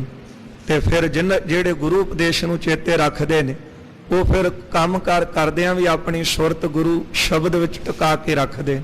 ਵਾਹਿਗੁਰੂ ਵਾਹਿਗੁਰੂ ਵਾਹਿਗੁਰੂ। ਉਹਨਾਂ ਗੁਰਮੁਖਾਂ ਨੇ ਆਪਣਾ ਜਨਮ ਸਫਲਾ ਕਰ ਲਿਆ ਹੈ। ਆਤਮ ਰਾਮ ਪ੍ਰਗਾਸਿਆ। ਉਹਨਾਂ ਦੀ ਆਤਮਾ ਦੇ ਵਿੱਚ ਰਾਮ ਰਮਿਆ ਹੋਇਆ ਪਰਮੇਸ਼ਰ ਵਾਹਿਗੁਰੂ ਜੀ ਦਾ ਪ੍ਰਗਾਸਿਆ ਗਿਆਨ ਪ੍ਰਾਪਤ ਹੋਇਆ ਹੈ। ਸਹਿਜ ਸੁਖ ਰਹਨ। ਸੁੱਤੇ ਸੇਧੀ ਸੁਭਾਵਕ ਸੁਖ ਰਹਨ, ਸੁਖ ਵਿੱਚ ਹੀ ਉਹ ਸਮਾਂ ਬਤੀਤ ਕਰਦੇ। ਸਰੀਰ ਉੱਤੇ ਭਾਵੇਂ ਕਿਸੇ ਤਰ੍ਹਾਂ ਦਾ ਵੀ ਸਮਾਂ ਆ ਜਾਵੇ, ਪਰ ਉਹ ਕਦੇ ਦੁਖੀ ਨਹੀਂ ਹੁੰਦੇ। ਕਾਰਨ ਗੁਰਦੇਵ ਫਰਮਾਉਂਦੇ ਨੇ, ਆਤਮ ਰਾਮ ਪ੍ਰਗਾਸਿਆ, ਕਿਉਂਕਿ ਉਹਨਾਂ ਨੇ ਆਤਮ ਸਰੂਪ ਨੂੰ ਜਾਣ ਲਿਆ। ਅਕਾਲ ਪੁਰਖ ਵਾਹਿਗੁਰੂ ਜੀ ਨੇ ਕਿਰਪਾ ਕੀਤੀ ਹੈ, ਗੁਰੂ ਉਪਦੇਸ਼ ਰਾਹੀਂ ਉਹ ਸਮਝ ਗਏ, ਉਹਨਾਂ ਦੇ ਅੰਦਰ ਚਾਨਣ ਹੋਇਆ ਕਿ ਸਾਡਾ ਨਿੱਜ ਸਰੂਪ ਕੀ, ਸਾਡਾ ਸਰੂਪ ਤੇ ਆਤਮ ਸਰੂਪ ਹੈ। ਤੇ ਫਿਰ ਜਿਹੜੇ ਦੁੱਖ ਸੁੱਖ ਆਉਂਦੇ ਹਨ ਉਹ ਤੇ ਸਾਡੇ ਸਰੀਰ ਦੇ ਉੱਤੇ ਆ ਰਹੇ, ਕਿਉਂਕਿ ਇਹ ਕੋਈ ਨਹੀਂ ਕਹਿ ਸਕਦਾ ਕਿ ਮੈਨੂੰ ਕਦੇ ਜੀਵਨ ਵਿੱਚ ਸਰੀਰ ਉੱਤੇ ਕੋਈ ਦੁੱਖ ਆਇਆ ਨਹੀਂ, ਕਿਉਂਕਿ ਗੁਰੂ ਸਾਹਿਬ ਜੀ ਦਾ ਫਰਮਾਨ ਹੈ, ਦੁੱਖ ਸੁੱਖ ਦੋਏ ਦਰ ਕੱਪੜੇ। ਇਹ ਤਾਂ ਕੱਪੜਿਆਂ ਦੀ ਤਰ੍ਹਾਂ ਹਨ। ਹਾਂ, ਕਰਮਾਂ ਅਨੁਸਾਰ ਕਿਸੇ ਕੋਲ ਦੁੱਖ ਘੱਟ ਨੇ, ਸੁੱਖ ਬਹੁਤੇ ਨੇ, ਕਿਸੇ ਕੋਲ ਸੁੱਖ ਘੱਟ ਨੇ, ਦੁੱਖ ਬਹੁਤੇ ਨੇ। ਪਰ ਜਿਹੜੇ ਗੁਰਮੁਖ ਜਨ ਹਨ, ਉਹਨਾਂ ਨੇ ਆਪਣੇ ਆਤਮਾ ਸਰੂਪ ਦੀ ਪ੍ਰਾਪਤੀ ਕਰ ਲਈ। ਇਹ ਸਾਡਾ ਨਿਜ ਸਰੂਪ ਆਤਮ ਸਰੂਪ ਹੈ। ਮਹਾਰਾਜ ਫਰਮਾਉਂਦੇ ਹਨ, ਫਿਰ ਉਹ ਸਹਿਜੇ ਹੀ ਸੁੱਤੇ ਸਿੱਧ ਹੀ ਸੁਭਾਵਕ ਹੀ ਜੋ ਵੀ ਬਤੀਤ ਹੁੰਦਾ ਹੈ, ਭਾਣੇ ਵਿੱਚ ਰਹਿ ਕਰਕੇ ਸਦਾ ਸੁਖੀ ਰਹਿੰਦੇ ਹਨ। ਗੁਰ ਕਾ ਸ਼ਬਦ ਵਿਸਾਰਿਆ, ਮਨਮੁਖਾਂ ਨੇ ਗੁਰੂ ਉਪਦੇਸ਼ ਨੂੰ ਭੁਲਾ ਦਿੱਤਾ ਹੈ। ਦੂਜੈ ਭਾਏ ਰਚਨ, ਤੇ ਫਿਰ ਦੂਜਾ ਭਾਏ ਦਵੈਤ ਭਾਏ ਵਿੱਚ ਲੱਗੇ ਨੇ, ਇੱਕ ਦੂਜੇ ਨਾਲ ਈਰਖਾ ਕਰਨੀ। ਆ ਸੰਸਾਰ ਵੱਲ ਝਾਤ ਮਾਰ ਕੇ ਦੇਖੀਏ, ਸੰਸਾਰ ਵੱਲ ਕੀ ਦੇਖਣਾ, ਘਰ 'ਚ ਹੀ ਦੇਖ ਲਈ ਈਰਖਾ ਤੇ ਘਰ ਤੋਂ ਹੀ ਸ਼ੁਰੂ ਹੋ ਜਾਂਦੀ। ਜਪਣ ਤਾਂ ਆਏ ਸੀ ਪ੍ਰਮਾਤਮਾ ਦਾ ਨਾਮ ਜਪ ਕੇ ਜੀਵਨ ਨੂੰ ਸਫਲਾ ਕਰਨਾ ਸੀ, ਪਰ ਨਾਮ ਨੂੰ ਭੁਲਾ ਦਿੱਤਾ, ਵਿਸਾਰ ਦਿੱਤਾ। ਬਸ ਬੰਦਾ ਦੂਜਾ ਭਾਏ ਦਵੈਤ ਭਾਵਨਾ ਵਿੱਚ ਈਰਖਾ ਵਿੱਚ ਲੱਗ ਕੇ ਤੇ ਇਹ ਮਨੁੱਖਾ ਜਨਮ ਜਿਹੜਾ ਇਹਨੂੰ ਖਰਾਬ ਕਰ ਰਿਹਾ ਹੈ। ਤਿਸ ਨਾ ਭੁੱਖ ਨਾ ਉਤਰੈ, ਇਹਨਾਂ ਪਦਾਰਥਾਂ ਦੀ ਤ੍ਰਿਸ਼ਨਾ ਜਿਹੜੀ ਹੈ, ਇਹ ਭੁੱਖ ਜਿਹੜੀ ਹੈ, ਇਹ ਕਦੇ ਉਤਰਦੀ ਨਹੀਂ। ਈਰਖਾ ਬੰਦੇ ਦੀ ਤਾਂ ਹੀ ਹੈ ਨਾ ਕਿ ਇਹਦੇ ਕੋਲ ਬਹੁਤ ਹੈ, ਮੇਰੇ ਕੋਲ ਥੋੜਾ, ਇਹਦਾ ਵੀ ਮੇਰੇ ਘਰੇ ਆ ਜਾਵੇ। ਪਰ ਇਹ ਜਿਹੜੀ ਤ੍ਰਿਸ਼ਨਾ ਦੀ ਭੁੱਖ ਕਦੇ ਨਹੀਂ ਮੁੱਕਦੀ। ਅਨ ਦਿਨ ਜਲਤ ਫਿਰਨ, ਜਿਹੜੇ ਮਨਮੁਖਾਂ ਨੇ ਤ੍ਰਿਸ਼ਨਾ ਦੀ ਅੱਗ ਵਿੱਚ, ਅਨ ਦਿਨ ਦਾ ਅਰਥ ਹੈ ਦਿਨ ਰਾਤ ਸੜਦੇ ਹੀ ਰਹਿੰਦੇ ਹਨ। ਦੁਸ਼ਟਾਂ ਨਾਲ ਦੋਸਤੇ, ਮਨਮੁਖ ਦੁਸ਼ਟਾਂ ਨਾਲ ਹੀ ਦੋਸਤੀ ਰੱਖਦੇ ਹਨ। ਨਾਲ ਸੰਤਾਂ ਵੈਰ ਕਰਨ, ਤੇ ਜਿਹੜੇ ਸੰਤ ਜਨ ਸ਼ਾਂਤ ਆਤਮਾ ਵਾਲੇ ਨੇ, ਜਿਨ੍ਹਾਂ ਨੇ ਸਾਨੂੰ ਪਰਮਾਤਮਾ ਦੀ ਪ੍ਰਾਪਤੀ ਦੀ ਸਿੱਖਿਆ ਦੇਣੀ ਹੈ, ਉਹਨਾਂ ਦੇ ਨਾਲ ਵੈਰ ਰੱਖਦੇ ਨੇ।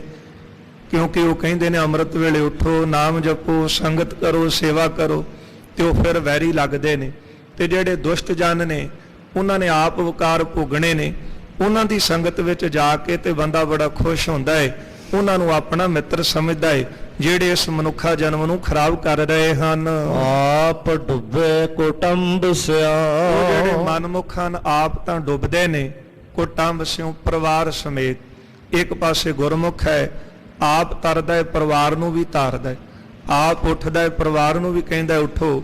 ਆਪ ਸੰਗਤ ਵਿੱਚ ਜਾਂਦਾ ਹੈ ਤੇ ਪਰਿਵਾਰ ਨੂੰ ਵੀ ਲੈ ਕੇ ਆਉਂਦਾ ਹੈ। ਇਹ ਰਹਿਤਨਾਮੇ ਦੇ ਬੋਲ ਨੇ, ਸਿੱਖ ਸਿੱਖਣੀ ਮਿਲ ਬਹਿ, ਚਰਚਾ ਕਰੈ ਅਪਾਰ, ਭਜਨ ਸਿਖਾਏ ਪੁੱਤਰ ਕੋ ਹਰ ਭਜ ਬਾਰੰਬਾਰ। ਪਰ ਜੇ ਆਪ ਹੀ ਮੇਰੇ ਵਰਗਾ 12 ਵਜੇ ਸੁੱਤਾ ਨਹੀਂ ਉੱਠਦਾ, ਉਹਨੇ ਪਰਿਵਾਰ ਨੂੰ ਕੀ ਠਾਣਾ? ਉਹ ਮਨਮੁਖ ਆਪ ਵੀ ਡੁੱਬਦਾ ਹੈ। ਕਿਉਂ? ਕਿਉਂਕਿ ਉਹਦੀ ਕਿਰਤ ਮਾੜੀ ਹੈ। ਉਹ ਮਾੜੀ ਕਿਰਤ, ਮਾੜਾ ਧਨ ਜਦੋਂ ਘਰ ਵਿੱਚ ਲੈ ਕੇ ਆਉਂਦਾ ਹੈ ਤੇ ਉਹਦਾ ਕੁਟੰਬ ਪਰਿਵਾਰ ਵੀ ਜਿਹੜਾ ਹੈ, ਉਹ ਧਨ ਦੀ ਵਰਤੋਂ ਕਰਕੇ ਫਿਰ ਡੁੱਬਦਾ ਹੈ। ਇਸ ਕਰਕੇ ਮਨਮੁਖ ਆਪ ਕੁਕਰਮਾਂ ਵਿੱਚ ਲੱਗਾ ਹੈ ਤੇ ਆਪਣੇ ਪਰਿਵਾਰ ਨੂੰ ਵੀ ਨਾਲ ਲਾ ਕਰਕੇ ਡੁੱਬ ਰਿਹਾ ਹੈ। ਸਗਲ ਕੁਲ ਡੋਬਨ, ਫਿਰ ਅੱਗੇ ਆਉਣ ਵਾਲੀ ਸਾਰੀ ਜਿਹੜੀ ਕੁਲ ਹੈ, ਪੀੜ੍ਹੀ ਹੈ, ਉਹਨੂੰ ਵੀ ਡੋਬਣ ਦਾ ਯਤਨ ਕਰ ਰਿਹਾ ਹੈ। ਮਹਾਰਾਜ ਤਾਂ ਫਰਮਾਉਂਦੇ ਨੇ ਕਿ ਆਪ ਡੁੱਬ ਗਿਆ, ਪਰਿਵਾਰ ਨੂੰ ਵੀ ਡੋਬਿਆ, ਆਉਣ ਵਾਲੀ ਜਿਹੜੀ ਪੀੜ੍ਹੀ ਸੀ, ਕੁਲ ਸੀ, ਉਹਨੂੰ ਵੀ ਡੋਬ ਦਿੱਤਾ। ਜਿਹੜੇ ਸਿੱਖੀ ਤੋਂ ਬੇਮੁਖ ਹੋ ਗਏ, ਉਹ ਆਪ ਵੀ ਡੁੱਬੇ ਨੇ, ਉਹਨਾਂ ਦੇ ਪਰਿਵਾਰ ਵੀ ਬੇਮੁਖ ਨੇ, ਤੇ ਆਉਣ ਵਾਲੀਆਂ ਪੀੜ੍ਹੀਆਂ, ਉਹ ਤਾਂ ਮਾਲਕ ਕਿਰਪਾ ਕਰੇ ਇੱਧਰ ਨੂੰ ਮੋੜਾ ਪੈ ਜਾਵੇ, ਨੇ ਤੇ ਆਉਣ ਵਾਲੀ ਕੁੱਲ ਜਿਹੜੀ ਸਾਰੀ ਹੈ, ਉਹ ਸਿੱਖੀ ਤੋਂ ਪਤਿਤ ਹੀ ਹੁੰਦੀ ਜਾ ਰਹੀ। ਇਸ ਲਈ ਮਨਮੁਖ ਆਪ ਡੁੱਬਦੇ ਨੇ, ਪਰਿਵਾਰ ਨੂੰ ਡੁੱਬਦੇ ਨੇ, ਆਉਣ ਵਾਲੀ ਕੁੱਲ ਹੀ ਡੁੱਬ ਲੈਂਦੇ ਹਨ। ਨਿੰਦਾ ਭਲੇ ਕਿਸੈ ਕੀ ਨਾਹੀ, ਗੁਰੂ ਸਾਹਿਬ ਜੀ ਫਰਮਾਉਂਦੇ ਨੇ ਕਿ ਨਿੰਦਾ ਭਲੀ ਦਾ ਅਰਥ ਹੈ ਚੰਗੀ, ਕਿਸੈ ਕੀ ਨਾਹੀ, ਕਿਸੇ ਦੀ ਵੀ ਨਿੰਦਿਆ ਨਹੀਂ ਚੰਗੀ। ਹੁਣ ਬੰਦਾ ਕਹਿੰਦਾ ਮੈਂ ਤਾਂ ਜੀ ਸੱਚ ਕਹਿ ਰਿਹਾ, ਪਰ ਗੁਰ ਸੰਗਤ ਜੀ, ਆਪਾਂ ਆਰੰਭਤਾ ਤੇ ਹੀ ਸਰਵਣ ਕੀਤਾ ਹੈ ਕਿ ਸੱਚਾ ਕੀ ਹੈ। ਸੱਚਾ ਤੇ ਇੱਕ ਪ੍ਰਮਾਤਮਾ ਦਾ ਨਾਮ ਹੀ ਹੈ ਨਾ, ਇਸ ਤੋਂ ਬਿਨਾਂ ਹੋਰ ਸੱਚਾ ਕੀ? ਨਾ ਇਹ ਸੰਸਾਰ ਸੱਚਾ, ਨਾ ਪਦਾਰਥ ਸੱਚੇ, ਨਾ ਇਹ ਸਰੀਰ ਸੱਚੇ। ਗੁਰੂ ਸਾਹਿਬ ਤਾਂ ਕਹਿੰਦੇ ਨੇ ਕਿ ਤੂੰ ਝੂਠੀ ਸਲੌਤਾ ਹੀ ਛੱਡ ਦੇ, ਨਿੰਦਿਆ ਦੀ ਤਾਂ ਗੱਲ ਹੀ ਦੂਰ ਦੀ ਹੈ ਨਾ। ਫਿਰ ਬੰਦਾ ਕਹਿੰਦਾ ਸੱਚ ਕਹਿ ਰਿਹਾ, ਸੱਚਾ ਤੇ ਨਾਮ ਹੈ, ਤੇ ਜੇ ਸੱਚ ਹੀ ਕਹਿਣਾ ਹੈ ਤੇ ਫਿਰ ਬਹਿ ਕੇ ਜਪਜੀ ਸਾਹਿਬ ਦਾ ਪਾਠ ਹੀ ਕਰ ਲਈਏ। ਸਮਾਂ ਹੈ, ਸੁਖਮਨੀ ਸਾਹਿਬ ਪੜ੍ਹ ਲਈਏ, ਕਹੀਏ ਕਿ ਸੰਗਤ ਵਿੱਚ ਜਾ ਕੇ ਕਥਾ ਕੀਰਤਨ ਸੁਣ ਲੈਂਦੇ ਆ। ਇਸ ਤੋਂ ਵੱਧ ਸੱਚ ਕੀ ਹੈ? ਪਰ ਗੁਰੂ ਸਾਹਿਬ ਕਹਿੰਦੇ ਨੇ ਔਖਦ ਸਭੇ ਕੀਤਿਅਨ ਨਿੰਦਕ ਕਾ ਦਾਰੂ ਨਾਹੀ। ਹਰ ਚੀਜ਼ ਦੀ ਔਖਦ ਔਸ਼ਧੀ ਦਵਾਈ ਬਣਾ ਦਿੱਤੀ। ਸਭ ਤੋਂ ਵੱਡਾ ਰੋਗ ਕੀ ਹੈ ਜੀ? ਹਉਮੈ। ਪਰ ਹਉਮੈ ਦੀ ਵੀ ਦਵਾਈ ਹੈ। ਹਉਮੈ ਵੱਡਾ ਰੋਗ ਹੈ, दारू ਪੀ ਇਸ ਮਾਹੇ। ਪਰ ਮਹਾਰਾਜ ਕਹਿੰਦੇ ਜੇ ਨਹੀਂ ਔਸ਼ਧੀ, ਜੇ ਨਹੀਂ ਇਲਾਜ, ਤੇ ਨਿੰਦਾ ਦਾ ਕੋਈ ਇਲਾਜ ਨਹੀਂ। ਇਸ ਲਈ ਗੁਰਦੇਵ ਫਰਮਾਉਂਦੇ ਹਨ, ਨਿੰਦਾ ਭਲੀ ਕਿਸੈ ਕੀ ਨਾਹੀ। ਕਿਸੇ ਦੀ ਵੀ ਨਿੰਦਾ ਜਿਹੜੀ ਹੈ ਉਹ ਭਲੀ ਚੰਗੀ ਨਹੀਂ ਹੈ। ਮਨ ਮੁਖ ਮੁਗਧ ਕਰਨ। ਪਰ ਕਰਦਾ ਕੌਣ ਹੈ? ਮੁਗਧ ਦਾ ਅਰਥ ਹੈ ਬੇਸਮਝ। ਮਨਮੁਖ ਕੌਣ ਹੈ? ਜਿਹੜਾ ਆਪਣੇ ਮਨ ਦੇ ਪਿੱਛੇ ਲੱਗਾ ਹੋਇਆ ਹੈ। ਕਿਉਂਕਿ ਜਿਹੜੇ ਗੁਰੂ ਸਾਹਿਬ ਦੇ ਹੁਕਮ ਤੇ ਚੱਲਣ ਵਾਲੇ, ਉਹ ਤਾਂ ਕਹਿੰਦੇ ਨੇ ਕਿ ਆਪਾਂ ਕਿਸੇ ਦੀ ਗੱਲ ਕਰਕੇ ਲੈਣਾ ਹੀ ਕੀ। ਪਰ ਮਨਮੁਖ ਕਹਿੰਦਾ ਉਹਨੂੰ ਰਸ ਆਉਂਦਾ ਹੈ ਨਾ, ਉਹਨੂੰ ਸਵਾਦ ਆਉਂਦਾ, ਉਹਨੂੰ ਚਸਕਾ ਹੈ। ਇਸ ਲਈ ਮਨਮੁਖ ਮੁਗਧ ਕਰਨ। ਬੇਸਮਝ ਜੀਵ ਮਨ ਦੇ ਪਿੱਛੇ ਤੁਰਨ ਵਾਲੇ ਫੇਰ ਕਰਦੇ ਹਨ। ਮੋਕਾਲੇ ਤਨ ਨਿੰਦਕਾ। ਉਹਨਾਂ ਨਿੰਦਕਾਂ ਨੂੰ ਮਹਾਰਾਜ ਸਜ਼ਾ ਮਿਲਦੀ ਕੀ ਹੈ? ਗੁਰਦੇਵ ਕਹਿੰਦੇ ਇੱਕ ਤਾਂ ਲੋਕ ਵਿੱਚ ਹੀ ਜਦੋਂ ਕਿਸੇ ਦੀ ਨਿੰਦਾ ਕਰਨ ਵਾਲਾ ਫੜਿਆ ਜਾਵੇ ਨਾ, ਤੇ ਉਹਦਾ ਮੂੰਹ ਕਾਲਾ ਹੁੰਦਾ ਹੈ।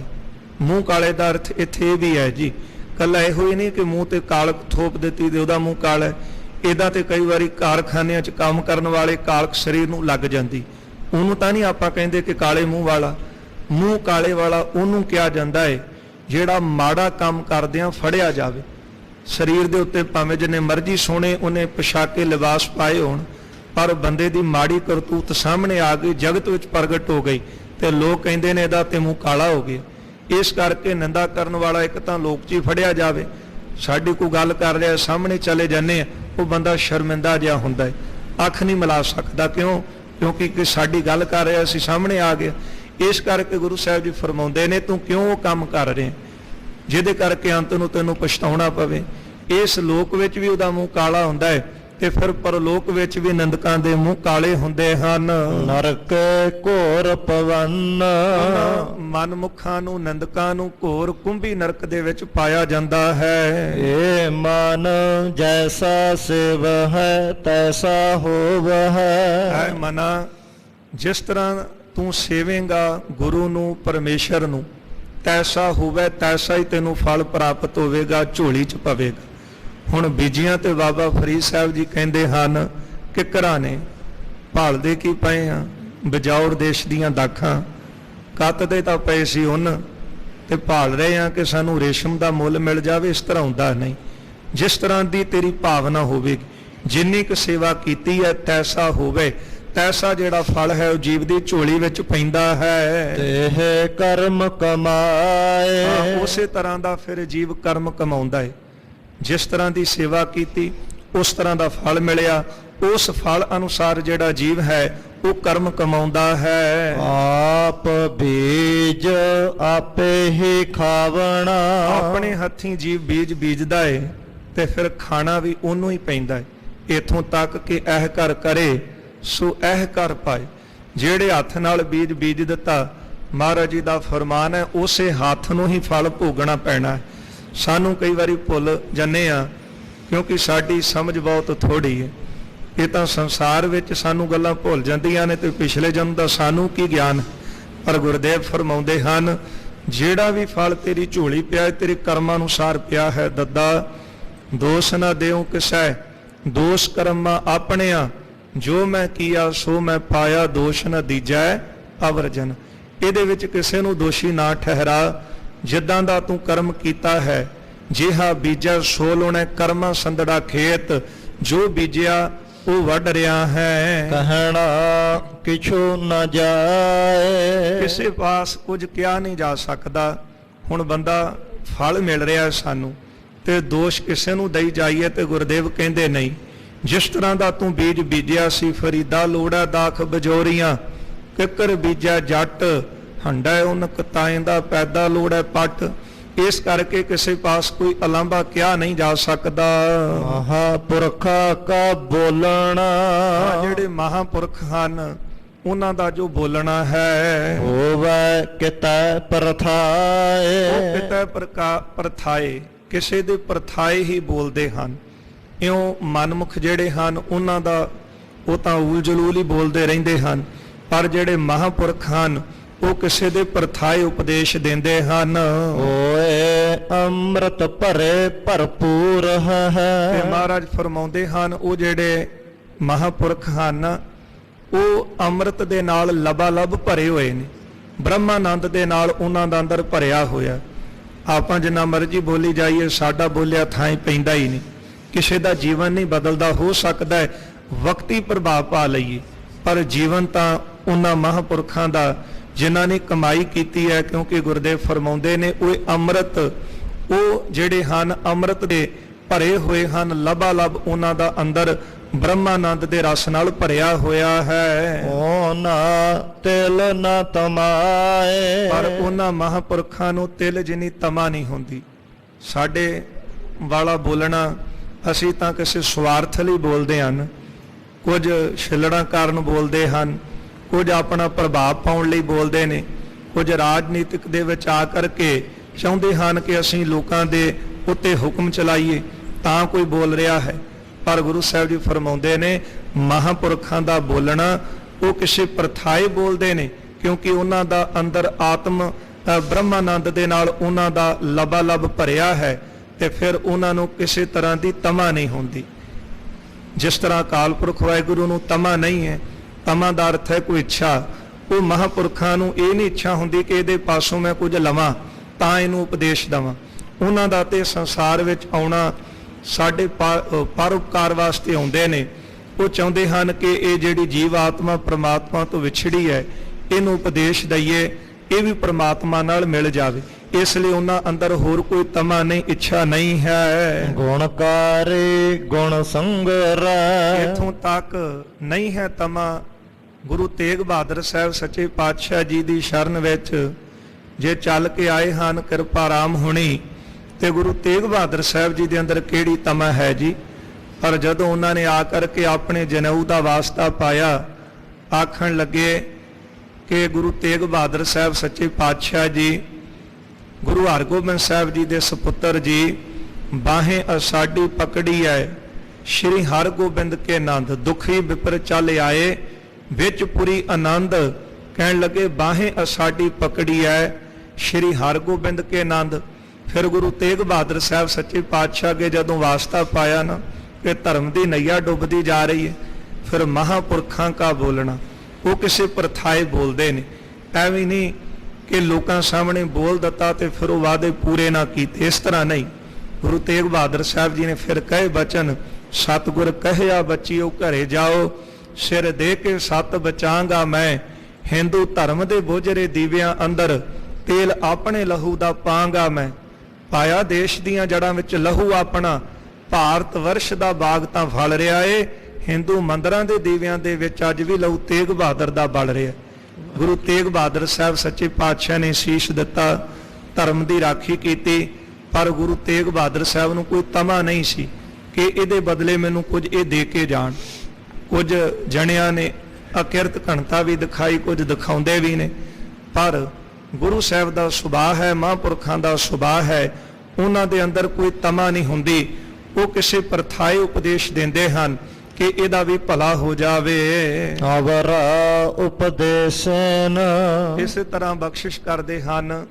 ਪੰਕਤੀ ਫਿਰ ਪੜ੍ਹੋ। ਗੁਣਕਾਰੀ ਗੁਣ ਸੰਗਰੈ। ਜਿਹੜੇ ਉਪਕਾਰੀ ਹਨ ਗੁਰੂ ਸਾਹਿਬ ਜੀ, ਇਹ ਸਾਨੂੰ ਇਹੋ ਉਪਦੇਸ਼ ਦਿੰਦੇ ਨੇ ਕਿ ਭਾਈ ਤੁਸੀਂ ਵੀ ਗੁਣਾਂ ਨੂੰ ਸੰਗ੍ਰਹਿ, ਗੁਣਾਂ ਨੂੰ ਇਕੱਠਾ ਕਰੋ। ਅਵਰਾ ਉਪਦੇਸਨ। ਫਿਰ ਜਿਹੜੇ ਗੁਣਾਂ ਨੂੰ ਇਕੱਠੇ ਕਰਦੇ ਹਨ ਉਹ ਦੂਜਿਆਂ ਨੂੰ ਵੀ ਉਪਦੇਸ਼ ਦਿੰਦੇ ਨੇ ਕਿ ਭਾਈ ਔਗਣਾਂ ਵਿੱਚ ਲਾ ਕੇ ਤਾਂ ਜੀਵਨ ਦੀ ਬਰਬਾਦੀ ਹੁੰਦੀ ਹੈ, ਇਸ ਲਈ ਤੁਸੀਂ ਵੀ ਗੁਣਾਂ ਦੇ ਨਾਲ ਸਾਂਝ ਪਾਓ, ਗੁਣਾਂ ਨੂੰ ਇਕੱਠੇ ਕਰੋ। ਸੇਵੜ ਭਾਗੇ ਜੇ ਉਹਨਾਂ ਮਿਲ ਰਹੇ। ਉਹ ਵੱਡਿਆਂ ਭਾਗਾਂ ਵਾਲੇ ਹਨ ਜਿਹੜੇ ਉਹਨਾਂ ਦੇ ਨਾਲ, ਮਹਾਂਪੁਰਖਾਂ ਦੇ ਨਾਲ, ਕਮਾਈ ਵਾਲਿਆਂ ਦੀ ਸੰਗਤ ਵਿੱਚ ਮਿਲ ਕੇ ਰਹਿੰਦੇ ਹਨ। ਆਨੰਦ ਨਾਮ ਲੈਨ। ਕਿਉਂਕਿ ਮਹਾਂਪੁਰਖ ਦਿਨ ਰਾਤ ਪਰਮੇਸ਼ਰ ਵਾਹਿਗੁਰੂ ਜੀ ਦਾ ਨਾਮ ਜਪਦੇ ਨੇ, ਤੇ ਉਹਨਾਂ ਦੀ ਸੰਗਤ ਵਿੱਚ ਜਾਣ ਵਾਲੇ ਵੀ ਤਾਂ ਭਾਗਾਂ ਵਾਲੇ ਹੋ ਗਏ ਨਾ, ਕਿਉਂਕਿ ਸੰਗਤ ਜੀਵਨ ਦੇ ਉੱਤੇ ਬਹੁਤ ਪ੍ਰਭਾਵ ਪਾਉਂਦੀ।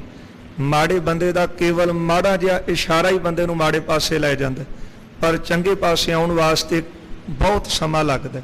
ਇਸ ਲਈ ਉਹ ਭਾਗਾਂ ਵਾਲੇ ਨੇ ਜਿਹੜੇ ਮਹਾਂਪੁਰਖਾਂ ਦੀ ਸੰਗਤ ਕਰਦੇ ਨੇ, ਕਿਉਂਕਿ ਉਹ ਦਿਨ ਰਾਤ ਪਰਮੇਸ਼ਰ ਵਾਹਿਗੁਰੂ ਜੀ ਦੇ ਨਾਮ ਵਿੱਚ ਲੀਨ ਰਹਿੰਦੇ ਹਨ।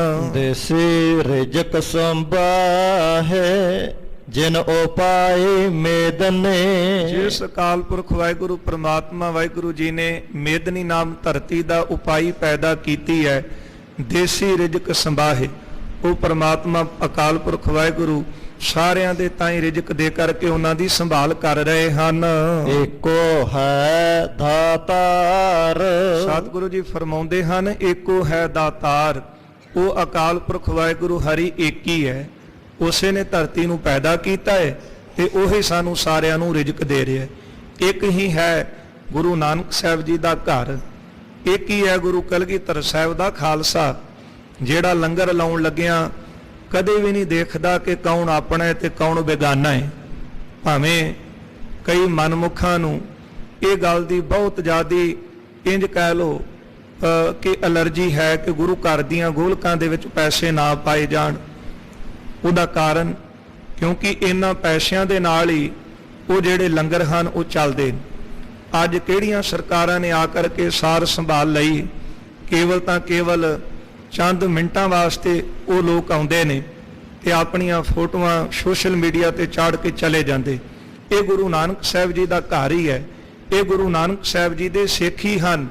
ਜਿਸ ਤਰ੍ਹਾਂ ਅਕਾਲ ਪੁਰਖ ਵਾਹਿਗੁਰੂ ਪਰਮਾਤਮਾ ਦੇਸ ਇਹ ਰਿਜਕ ਸੰਭਾਹੇ, ਜਿਨੇ ਮੇਦਨੀ ਧਰਤੀ ਨੂੰ ਪੈਦਾ ਕੀਤਾ, ਉਹ ਸਾਰਿਆਂ ਨੂੰ ਰਿਜਕ ਦੇ ਕੇ ਉਹਦੀ ਸੰਭਾਲ ਕਰ ਰਿਹਾ ਹੈ ਨਾ।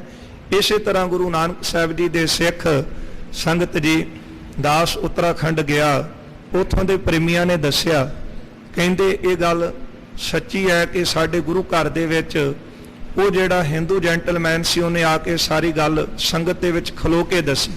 ਕਹਿੰਦਾ ਜਦੋਂ ਬਦਰੀਨਾਥ ਯਾਤਰਾ ਲਈ ਗਿਆ, ਪਿੱਛੇ ਜੀ ਬਹੁਤ ਜ਼ਿਆਦਾ ਨੁਕਸਾਨ ਹੋਇਆ, ਪਾਣੀ ਚੜ੍ਹ ਕੇ ਆ ਗਿਆ। ਕਹਿੰਦਾ ਮੈਂ ਪਰਿਵਾਰ ਤੋਂ ਵਿਛੜ ਗਿਆ, ਪਰਿਵਾਰ ਤੋਂ ਦੂਰ ਗਿਆ, ਮੇਰਾ ਪਰਿਵਾਰ ਮੈਨੂੰ ਦਿਸੇ ਹੀ ਨਾ, ਪਾਣੀ ਇੰਨਾ ਚੜ੍ਹ ਗਿਆ ਸੀ। ਕਹਿੰਦਾ ਮੈਂ ਜੰਗਲੀ ਇਲਾਕਾ ਸੀ, ਪਹਾੜਾਂ ਵਿੱਚ ਭਟਕ ਗਿਆ ਤੇ ਜਦੋਂ ਪਾਣੀ ਚੜ੍ਹ ਕੇ ਆਇਆ ਕੋਈ ਕਿਸੇ ਦੀ ਸਾਰ ਵੀ ਨਾ ਲੱਭੇ। ਕਹਿੰਦਾ ਫਿਰ ਮੈਂ ਚੱਲਦਾ ਚੱਲਦਾ ਪੈਰਾਂ ਵਿੱਚ ਛਾਲੇ, ਪੈਰਾਂ ਵਿੱਚ ਖੂਨ ਸਿਮਦਾ ਸੀ, ਲੱਤਾਂ ਵਿੱਚ ਕੰਡੇ ਵੜੇ ਹੋਏ ਸਨ। ਮੈਂ ਭਾਲ ਰਿਹਾ ਸੀ ਕਿ ਮੈਨੂੰ ਕੋਈ ਪਾਣੀ ਦਾ ਇੱਕ ਪਿਆਲਾ ਘੁੱਟ ਦੇ ਦੇ, ਇੱਕ ਪ੍ਰਸ਼ਾਦਾ ਮੈਨੂੰ ਛਕਣ ਲਈ ਦੇ ਦੇ। ਕਹਿੰਦਾ ਮੈਂ ਦੂਰ ਇੱਕ ਪਹਾੜ ਤੇ ਘਰ ਦੇਖਿਆ, ਉਹ ਘਰ ਵਿੱਚ ਗਿਆ ਤੇ ਉਸ ਵਕਤ ਮੈਂ ਦੇਖਿਆ ਕਿ ਮੈਨੂੰ ਇੱਥੋਂ ਕੁਝ ਖਾਣ ਨੂੰ ਮਿਲੇਗਾ। ਜਦੋਂ ਮੈਂ ਘਰ ਦਾ ਬੂਹਾ ਖੜਕਾਇਆ ਤੇ ਉਹ ਘਰ ਖੁੱਲਿਆ ਤੇ ਉਹਨਾਂ ਪਹਾੜੀ ਲੋਕਾਂ ਦਾ ਘਰ ਸੀ ਤੇ ਅੰਦਰ ਇੱਕ ਮਾਈ ਜਿਹੜੀ ਸੀ ਉਹ ਤਵੇ ਤੇ ਪ੍ਰਸ਼ਾਦੇ ਲਾ ਰਹੀ ਸੀ ਤੇ ਉਹਦੇ ਦੋ ਬੱਚੇ ਕੋਲ ਬੈਠੇ ਖਾ ਰਹੇ ਸਨ। ਕਹਿੰਦਾ ਬਸ ਜਿਹੜੀ ਮੇਰੇ ਮਨ ਦੀ ਇੱਛਾ ਸੀ ਮੈਂ ਉਹ ਲੈ ਕੇ ਆਇਆ ਤੇ ਮੈਨੂੰ ਉਹਦੇ ਸਾਹਮਣੇ ਦਿਸਿਆ। ਮੈਂ ਉਸ ਮਾਈ ਨੂੰ ਕਿਹਾ, ਕਹਿਣ ਲੱਗਾ ਮੈਂ ਆਪਣੇ ਪਰਿਵਾਰ ਤੋਂ ਦੂਰ ਹੋ ਗਿਆ, ਵਿਛੜ ਗਿਆ, ਮੈਨੂੰ ਇੱਕ ਰੋਟੀ ਦੀ ਲੋੜ ਹੈ, ਤੂੰ ਮੈਨੂੰ ਇੱਕ ਰੋਟੀ ਦੇ ਤੇ ਇੱਕ ਪਾਣੀ ਦਾ ਪਿਆਲਾ ਦੇ। ਉਹ ਕਹਿਣ ਲੱਗੀ, ਪਹਿਲਾਂ ਤੇ ਉਹਨੇ ਇਸ਼ਾਰਾ ਕਰ ਦਿੱਤਾ ਬਾਹਰ ਚੱਲ। ਜਦੋਂ ਮੈਂ ਹੱਥ ਜੋੜ ਕੇ ਤਰਲਾ ਲਿਆ ਨਾ ਤੇ ਉਹਨੇ ਫਿਰ ਉਂਗਲ ਕੀਤੀ, ਕਹਿੰਦੀ 100 ਰੁਪਏ ਦੀ ਇੱਕ ਰੋਟੀ ਤੇ 100 ਦਾ ਹੀ ਇੱਕ ਪਿਆਲਾ ਪਾਣੀ ਦਾ। ਕਹਿੰਦਾ ਉਸ ਵੇਲੇ ਮੈਂ ਪਾਣੀ ਚੋਂ ਨਿਕਲ ਕੇ ਆਇਆ ਸੀ ਤੇ ਮੈਂ ਜੇਬ 'ਚ ਹੱਥ ਮਾਰ ਕੇ ਦੇਖਿਆ ਤੇ ਉਹ 200 ਦਾ ਨੋਟ ਉਹ ਵੀ ਗਿੱਲਾ ਹੋਇਆ ਪਿਆ, ਕਿਉਂਕਿ ਪਰਿਵਾਰ ਤੋਂ ਵਿਛੜਿਆ ਹੋਇਆ ਸੀ। ਕਹਿੰਦਾ ਉਹਨਾਂ ਨੇ ਉਹ ਵੀ ਲੈ ਲਿਆ ਤੇ ਮੈਨੂੰ ਕੇਵਲ ਇੱਕ ਖਾਣ ਲਈ ਰੋਟੀ ਤੇ ਇੱਕ ਪਾਣੀ ਦਾ ਪਿਆਲਾ ਦਿੱਤਾ। ਇਹ ਜਿਹੜੇ ਲੋਕ ਕਹਿੰਦੇ ਹਨ ਕੇਵਲ 2% ਸਿੱਖਾਂ ਦੀ ਆਬਾਦੀ ਜਾਂ ਇਹ ਆਤਵਾਦੀ ਤੇ ਵੱਖਵਾਦੀ, ਪਰ ਜਦੋਂ ਦੇਸੀ ਰਿਜਕ ਸੰਭਾਹੇ ਜਿਹਨੂੰ ਪਾਈ ਮੇਦਨੀ, ਇਸ ਪ੍ਰਮਾਤਮਾ ਵਾਹਿਗੁਰੂ ਨੇ ਧਰਤੀ ਪੈਦਾ ਕੀਤੀ ਹੈ ਨਾ, ਉਹ ਸਾਨੂੰ ਰਿਜਕ ਦੇ ਕੇ ਸੰਭਾਲ ਵੀ ਕਰ ਰਿਹਾ। ਤੇ ਇਹੋ ਗੁਰੂ ਨਾਨਕ ਸਾਹਿਬ ਦੇ ਘਰੋਂ ਸਿੱਖਿਆ ਮਿਲੀ ਹੈ, ਅਵਲ ਅੱਲਾਹ ਨੂਰ ਉਪਾਇਆ ਕੁਦਰਤ ਕੇ ਸਭ ਬੰਦੇ, ਏਕ ਨੂਰ ਤੇ ਸਭ ਜਗ ਉਪਜਿਆ ਕੌਣ ਭਲੇ ਕੋ ਮੰਦੇ। ਸਟੇਟ ਭਾਵੇਂ ਇਹ ਹੋਵੇ ਤੇ ਭਾਵੇਂ ਬਾਹਰਲੀਆਂ ਆਉਣ ਤੇ ਭਾਵੇਂ ਵਿਦੇਸ਼ਾਂ ਦੀਆਂ ਧਰਤੀਆਂ ਆਉਣ, ਜਿੱਥੇ ਕੁਦਰਤੀ ਆਫਤਾਂ ਆਈਆਂ ਉੱਥੇ ਗੁਰੂ ਨਾਨਕ ਸਾਹਿਬ ਜੀ ਦਾ ਸਿੱਖ ਲੰਗਰ ਲੈ ਕੇ ਪਹੁੰਚਿਆ ਤੇ ਬਿਨਾਂ ਵਿਤਕਰੇ ਤੋਂ। ਇਹ ਨਹੀਂ ਕਿ ਮੇਰਾ ਸੀ ਤੇ ਇਹਨੂੰ ਛਕਾ ਦੇਵਾਂ, ਕਿਉਂਕਿ ਗੁਰੂ ਕਲਗੀਧਰ ਸਾਹਿਬ ਜੀ ਦਾ ਦਾਇਰਾ ਬਹੁਤ ਵੱਡਾ ਹੈ। ਗੁਰੂ ਘਰ ਦਾ ਦੇਵਰਾਓ ਮਸੀਤ ਸੋਈ ਪੂਜਾ ਨਮਾਜ਼ ਹੋਈ ਮਨ ਸਭੈ ਇੱਕ ਪੈ ਅਨੇਕ ਕੋ ਪ੍ਰਭਾਉ ਹੈ, ਕੁਦਰਤ ਕੇ ਸਭ ਬੰਦੇ। ਗੁਰੂ ਅਮਰਦਾਸ ਮਹਾਰਾਜ ਫਰਮਾਉਂਦੇ ਨੇ, ਜਿਸ ਪ੍ਰਮਾਤਮਾ ਵਾਹਿਗੁਰੂ ਨੇ ਧਰਤੀ ਪੈਦਾ ਕੀਤੀ ਉਹ ਆਪ ਹੀ ਸਾਨੂੰ ਸਾਰਿਆਂ ਨੂੰ ਰਿਜ਼ਕ ਦੇ ਰਿਹਾ ਹੈ, ਉਹ ਇੱਕ ਹੀ ਦਾਤਾ ਹੈ। ਸੱਚਾ ਆਪ ਧਣੇ ਤੇ ਸੱਚਾ ਹੈ ਆਪ ਧਣੀ ਅਕਾਲ ਪੁਰਖ ਵਾਹਿਗੁਰੂ ਪ੍ਰਮਾਤਮਾ, ਸੋ ਸੱਚ ਤੇਰਾ ਨਾਲ ਹੈ। ਫਰਮਾਉਂਦੇ ਨੇ ਉਹ ਸੱਚਾ ਅਕਾਲ ਪੁਰਖ ਪਰਮਾਤਮਾ ਤੇਰੇ ਤੋਂ ਦੂਰ ਨਹੀਂ, ਤੇਰੇ ਨਾਲ ਹੈ। ਗੁਰਮੁਖ ਨਦਰ ਨਿਹਾਲ ਪਰ ਦਿਸਦਾ ਕਿਉਂ ਨਹੀਂ? ਸਤਿਗੁਰੂ ਕਹਿੰਦੇ ਤੇਰੀ ਦ੍ਰਿਸ਼ਟੀ ਵਿੱਚ ਫਰਕ ਹੈ। ਜਦੋਂ ਬੰਦੇ ਦੀ ਨਿਗਾਹ ਵਿੱਚ ਫਰਕ ਪੈ ਜਾਵੇ ਤਾਂ ਕੋਲ ਪਈ ਵਸਤੂ ਵੀ ਨਹੀਂ ਦਿਸਦੀ। ਹੁਣ ਅੱਖਾਂ ਦੇ ਬੁੱਧੀ ਰੂਪੀ ਨੇਤਰਾਂ ਦੇ ਉੱਤੇ ਭਰਮ ਦੇ ਫੋਲੇ ਆਏ ਨੇ, ਉਹ ਪ੍ਰਮਾਤਮਾ ਦਿਸੇ ਕਿਸ ਤਰ੍ਹਾਂ? ਮਹਾਰਾਜ ਕਹਿੰਦੇ ਗੁਰਮੁਖਾਂ ਵਾਲੀ ਨਿਗਾਹ ਬਣਾ ਤੇ ਫਿਰ ਤਾਂ ਉਹ ਸੱਚਾ ਤੇਰੇ ਨਾਲ ਹੈ, ਉਹ ਤੈਨੂੰ ਨਾਲ ਦਿਸੇਗਾ। ਆਪੇ ਬਖਸ਼ ਮੇਲ ਲਏ ਆਪੇ ਸਾਡੇ ਗੁਨਾਹਾਂ ਨੂੰ ਬਖਸ਼ ਕੇ ਆਪਣੇ ਸਰੂਪ ਨਾਲ ਮੇਲ ਲੈਂਦੇ ਹਨ। ਸੋ ਪ੍ਰਭ ਸਦਾ ਇਸ ਸਮਾਲ ਲਈ ਉਹ ਪ੍ਰਭੂ ਨੂੰ ਸਦਾ ਵਾਸਤੇ ਯਾਦ ਕਰ।